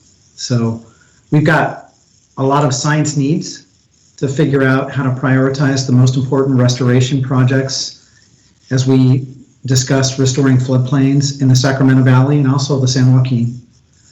And, you know, figure out how we get measurable benefits from flow. But thank you. It was an honor to be a part of the conversation, and I think the next 10 years are going to be a lot of fun. Thank you, Paul. So DPIIC members, in the interest of time, I know we have a discussion question on our agenda. What scientific knowledge do you consider necessary for informed decision making given climate change uncertainty? I think the best thing to do at this point is for the council to follow up with you after this meeting and get your thoughts in answer to that question. So let's move on to the Science Action Agenda with Henry DeBay and Rachel Klopfenstein. Thank you, Chair Tatayan, and committee members for the opportunity to present to you today. I know we're running short on time, so we'll try to be efficient. So my name is Henry DeBay, and I'm joined by my colleague, Rachel Klopfenstein. We're both from the Delta Stewardship Council's Science Program. Next slide.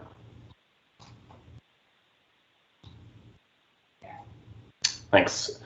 So we're presenting to you today, and Steve already referenced the Science Action Agenda, but we're presenting today to make you all aware of the Delta Science Program's effort to develop the 2022 to 2026 Science Action Agenda for the Sacramento-San Joaquin Delta, and to garner your input, specifically through a Mentimeter. And if you don't know what that is, you'll find out shortly.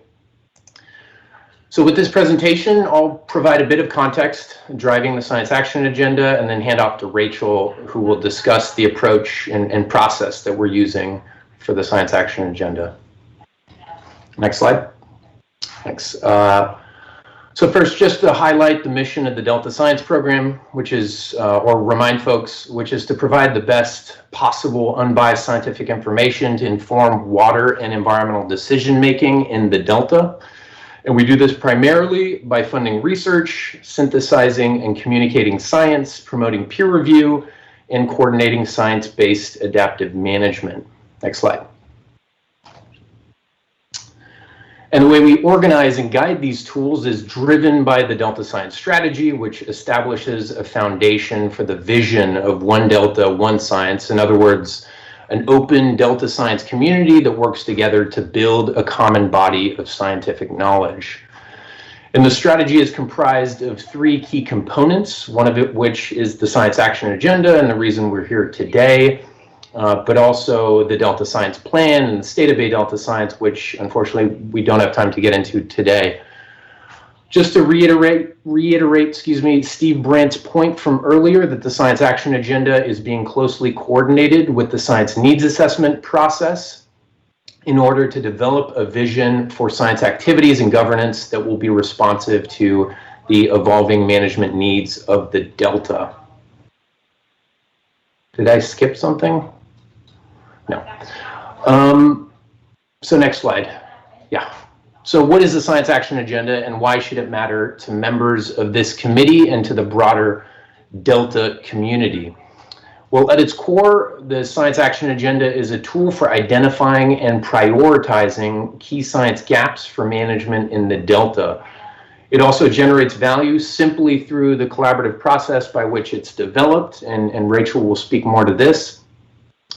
It's a community-vetted foundation from which to shape science funding decisions, as the Delta Science Program has done, as well as CDFW and the Bureau of Reclamation, as others have already mentioned today.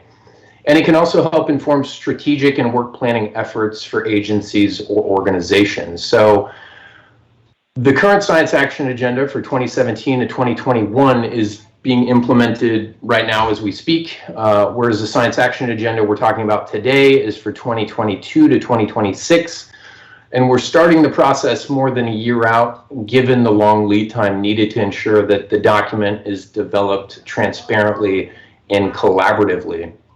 So with that, I'll turn it over to Rachel to provide more background on the approach and the process. Thanks, Henry. So as Henry just mentioned, the process to update the Science Action Agenda is underway, and we're seeking input early and often.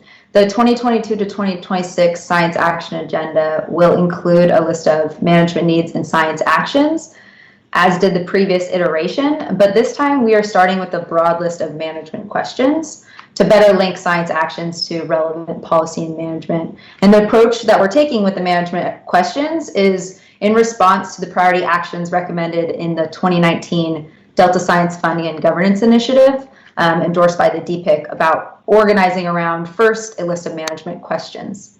And as defined, there's some example management questions on the screen here, but as defined, management questions target uncertainty around a given management action or topic. They tend to be specific to a single agency or set of agencies and organizations, but do generally have enterprise-wide application, and when answered, provide information that will inform management. So right now, we are seeking input on this list of management questions. We're gathering as many questions as we can, and we're going to bring these to a public workshop for refinement in September. The list resulting from that workshop will be published to our website, and a subset will be used in the Science Action Agenda. And the schematic here outlines kind of where the management questions fit in between management needs and science actions. And we're also currently just seeking feedback on some proposed criteria that we're using to assess management questions and then later science actions, as well as just getting participation in the process. And who we're engaging with so far are collaborative venues that bring together scientists and managers in order to receive input from a variety of perspectives, meeting one of the objectives of the Science Action Agenda to address knowledge gaps and science infrastructure needs that are really across the enterprise. Since March, we've engaged with about 30 different collaborative groups. We're also reviewing for management questions the documents produced by collaborative groups and processes. So, for example, the Water Resilience Portfolio and the IEP Science Strategy. And then extending beyond the collaborative venues, we're also trying to get input from a wider audience for this iteration.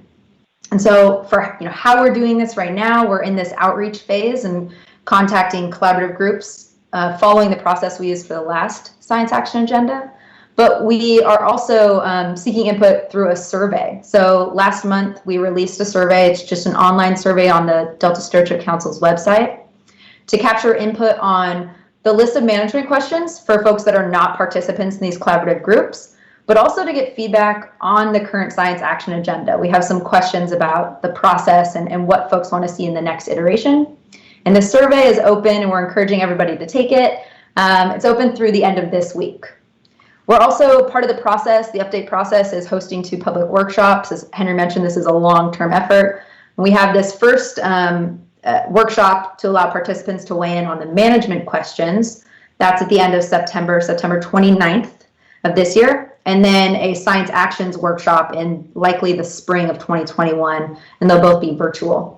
And then following those workshops, we'll be drafting the science action agenda and circulating it for public review. There will also be, or public reviews, there'll also be a Delta Independent Science Board review. And then I just want to mention, and also to address efforts to better integrate social sciences into the science action agenda update process. We plan to invite social scientists to participate, and that's a broad term, but to participate in the workshop to identify a broad set and diverse set of science actions to help address management needs, including a variety of disciplines. And I will quickly just run through some of the preliminary results that we've gotten from this survey so far, but I want to save some time for hearing from you all on the Mentimeter. About 2/3 of the respondents are either very familiar or somewhat familiar with the science action agenda. 2/3 agree or strongly agree that the science action agenda is currently meeting its primary mission of organizing and catalyzing science actions around priority management needs. And then when asked the question, how do you or your organization use the science action agenda? The top answer was to create partnerships and collaborations. But some of the other top responses were, using it to develop science plans, prioritize funding, or inform research and monitoring design. We also asked for participants to weigh in on what this top management questions list should look like. Should it just be 100 questions, or how should it look? And 2/3 feel that we should organize these top questions around themes. So maybe 5 or 10 per theme, a set number of themes. So now I'm switching slides, but I'm in a second just going to switch my screen to this Mentimeter. But I'll quickly say that we're finishing our outreach with all these questions right now, and then we're going to move into preparing the questions for the workshop in September. And then before the next science action workshop, we're also going to be doing an assessment of the current science actions that are in the 2017 to 2021 science action agenda. We want to make sure that we're assessing the progress made on those actions. So what I'm going to ask everyone to do now, in the meantime, as I switch my screen, is to go to, on either a phone or computer, to www.menti.com. And I'm going to switch this, and you'll be able to see in just a sec the code that you need.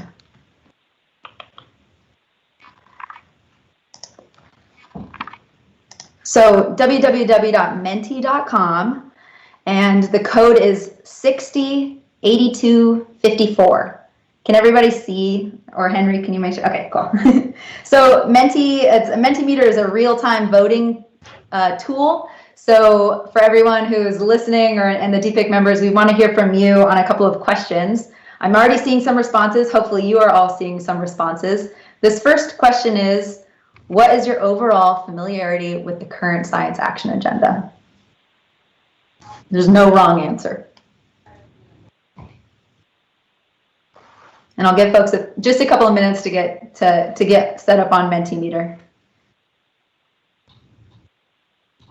So we're seeing some folks not familiar or rarely refer to it, but it seems like most are either very familiar, you refer to it often or use it often, or somewhat familiar, refer to it, use it occasionally. So far, no one's never heard of it. I'll give folks just another minute or two. And I will say that this input that we're gathering right now is going to inform our process moving forward. These are really similar to a lot of the survey responses that we have on the survey open through the end of this week. But these are also responses that we're going to take to inform our process. So we very much appreciate the engagement. I have 18 responses, 19 now. This is great. So it seems like most, again, are either very familiar or the main response here we're getting is somewhat familiar. You either refer to it or occasionally use it. I'm going to move, not seeing too many more additions, I'm going to move to the next question. And once I do that, it should prompt you to have to answer the next question. So the next one is, how do you or your organization use the 2017 to 2021 Science Action Agenda? And for this one, you can select multiple options, as many as you want. Maybe use it for all of these. The options are prioritize funding, request funding or support, develop science plans, inform research and monitoring design, create partnerships and collaborations, or your organization does not currently use the Science Action Agenda. Again, we have a lot for create partnerships and collaborations, which is great, and also prioritize funding, which I would say is one way that the science program uses the Science Action Agenda. All right, we have 16 responses for this one, so I'll give it just a couple more seconds to get those final answers in.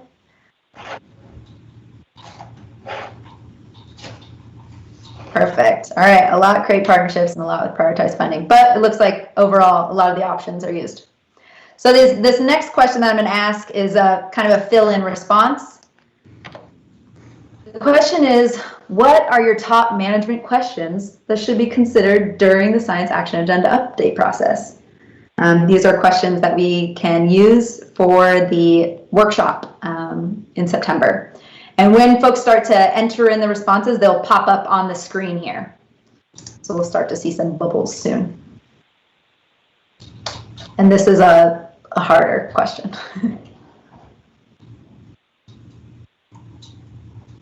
The integration of social science research into the Science Action Agenda. Excellent. What flows are functional on what tributaries? What are the mechanisms that drive fish migration and how to manage actions? How do management actions affect them? How do flow and restoration interact to affect species? How will new long-term operations affect species of concern? I'll give folks a couple more, well, another minute or so to enter in these questions. You can enter in as many questions as you want. So if you have more, you've already added one, please add more. And because we're kind of crunched for time today, I will also just, put another plug in for the survey that we have is also a way for anyone who's interested to weigh in on the management questions list. Some of the others we've gotten, how do we assess benefits of restoration actions? What are the broad physical and biological metrics for testable models of ecosystem function? What are the relationships among flow policies, available physical habitat, ecological services, and the various species abundances that drive policy? How do we integrate climate change models into the science agenda, especially temperature? These are all great.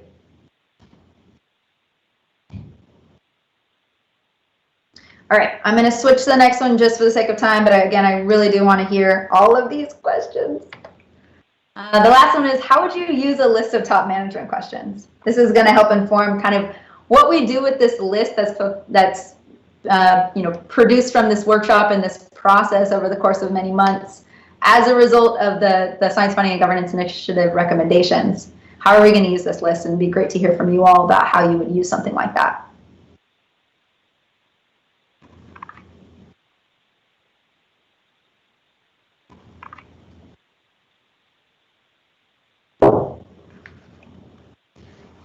Drive advocacy for specific studies to address them, to inform science priorities.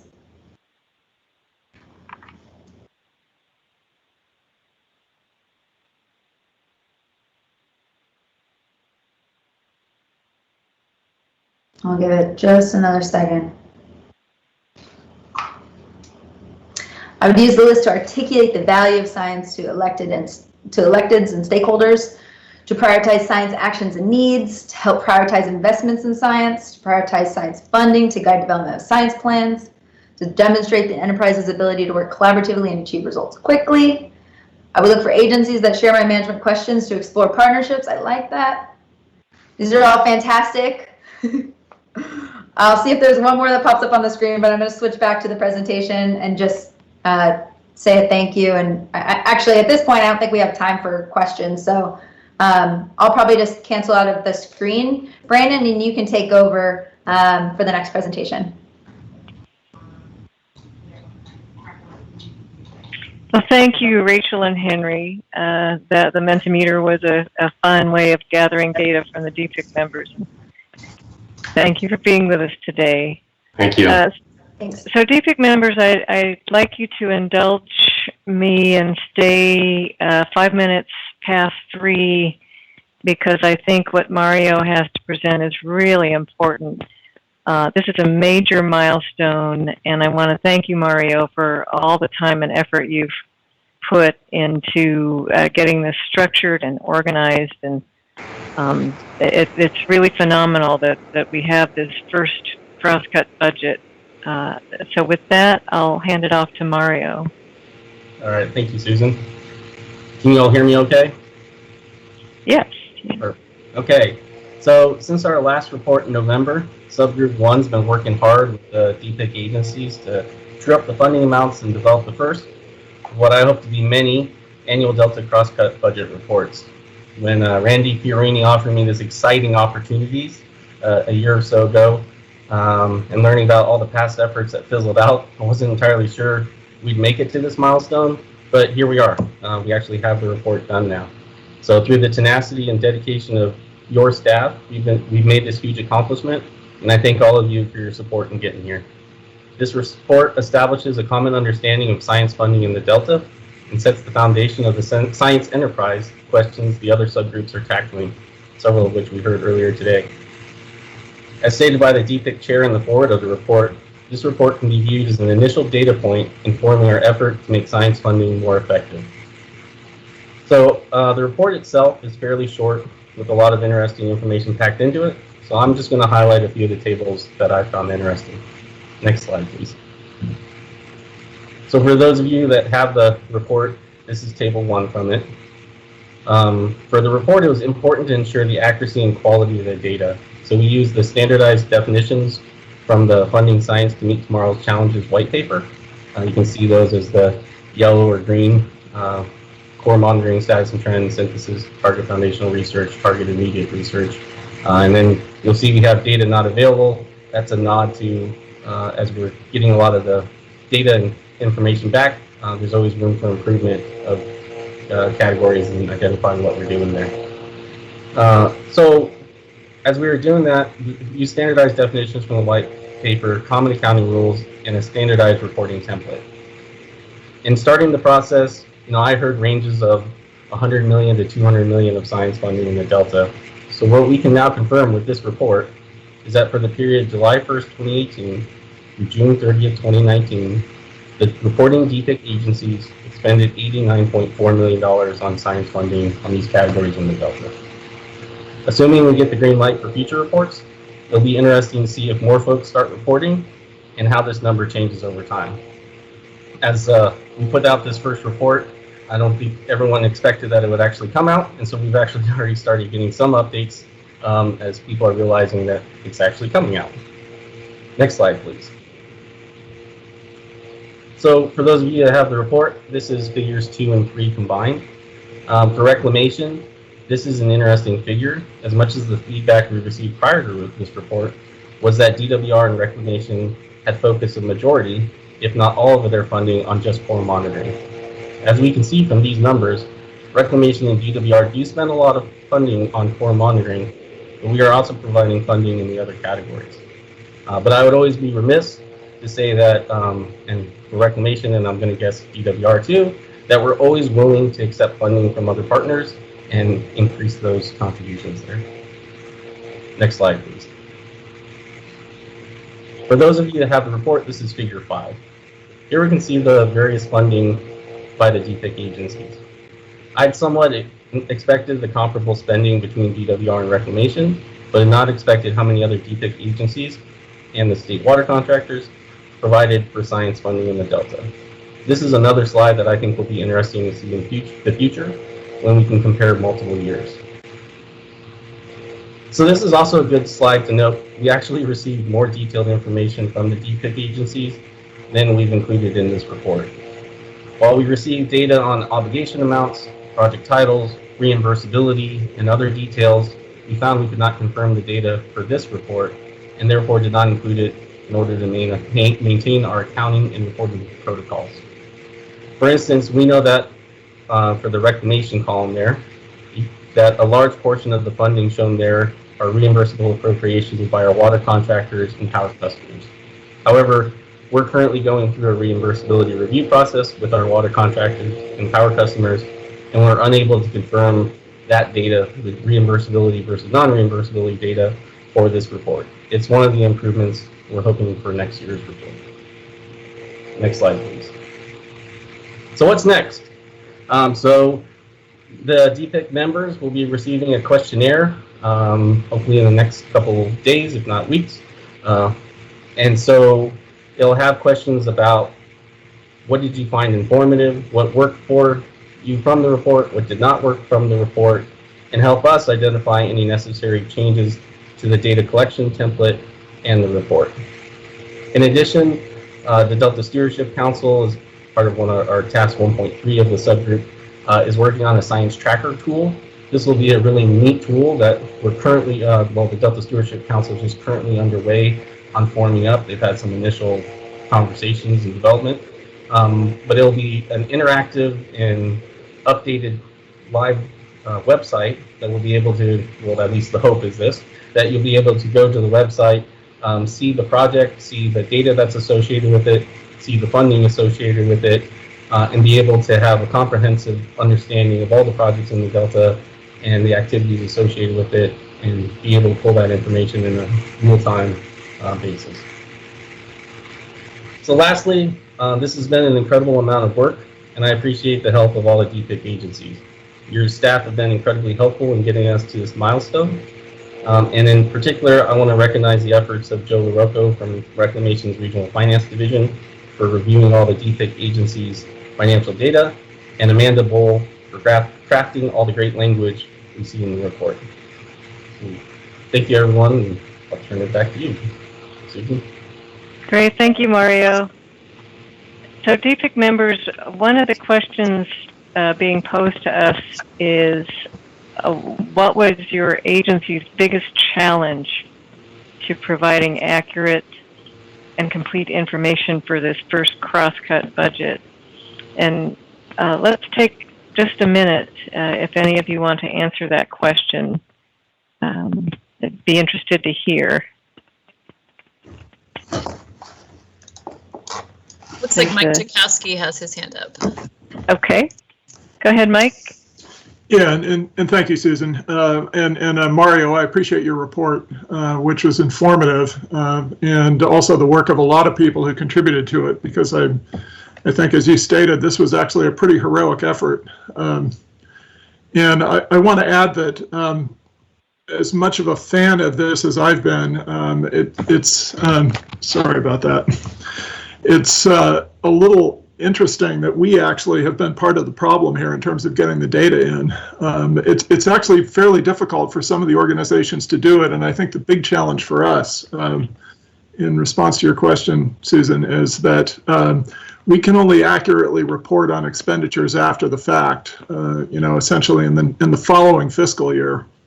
Mm-hmm. And we're working to adjust the way that we do this so that we can get a report earlier in the following fiscal year. And I'm confident that we'll be able to do that in time for next year's report. But in fact, we're not represented in the current year report, despite the fact that we actually have a pretty sizable Delta portfolio. Uh-huh. So apologies to everyone for that. But again, this is really an essential thing for everyone. This effort is really essential for everyone.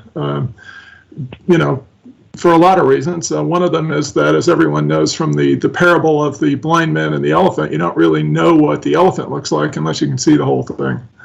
And I think these reports are giving us, I think, our first real opportunity going forward to really see what the entire enterprise looks like in terms of science expenditures and the intent to which the various entities are attempting to put them.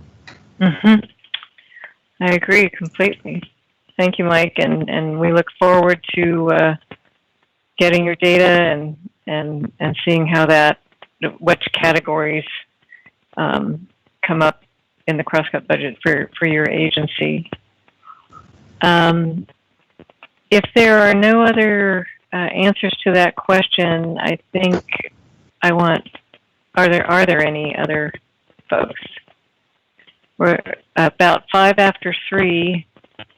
Mario, again, I want to thank you so much and the whole team for this incredible effort and getting us to this point. And I look forward to the answers to your survey and the next iteration of this crosscut budget. Are there any public comments? No, Chair, there are no public comments. Great, thank you. Well, in that case, we will reconvene on November 2nd, 2020. Most likely, it'll be a virtual meeting again. Thank you so much to all DPIIC. I'm sorry, Susan, but before we sign off, I would like to extend a big thank you to Dan Castleberry, in particular, who I've worked with most of my career, who I think has been a stalwart pillar of the Delta science community during that time, and I think everyone's going to miss his thoughtful and sober contributions to the discussions that we have. We probably won't know how much we're going to miss you, Dan, until you're gone. But I think it's going to be pretty painful. And also a thank you to John Calloway, who's been an excellent lead scientist. Yes, thank you both. So it sounds like, Dan, you're not going to have a quiet retirement. I think we'll be reaching out. I have a cell phone, and I intend to pass it around broadly. Sorry. Okay. Yeah, you can run, but you can't hide. Well, I'll miss all of you, and you're welcome to give me a call if you like. Okay. Thank you, everyone. We'll be in touch and talk to you next time. Take care. Thank you. Bye. Thanks, Susan.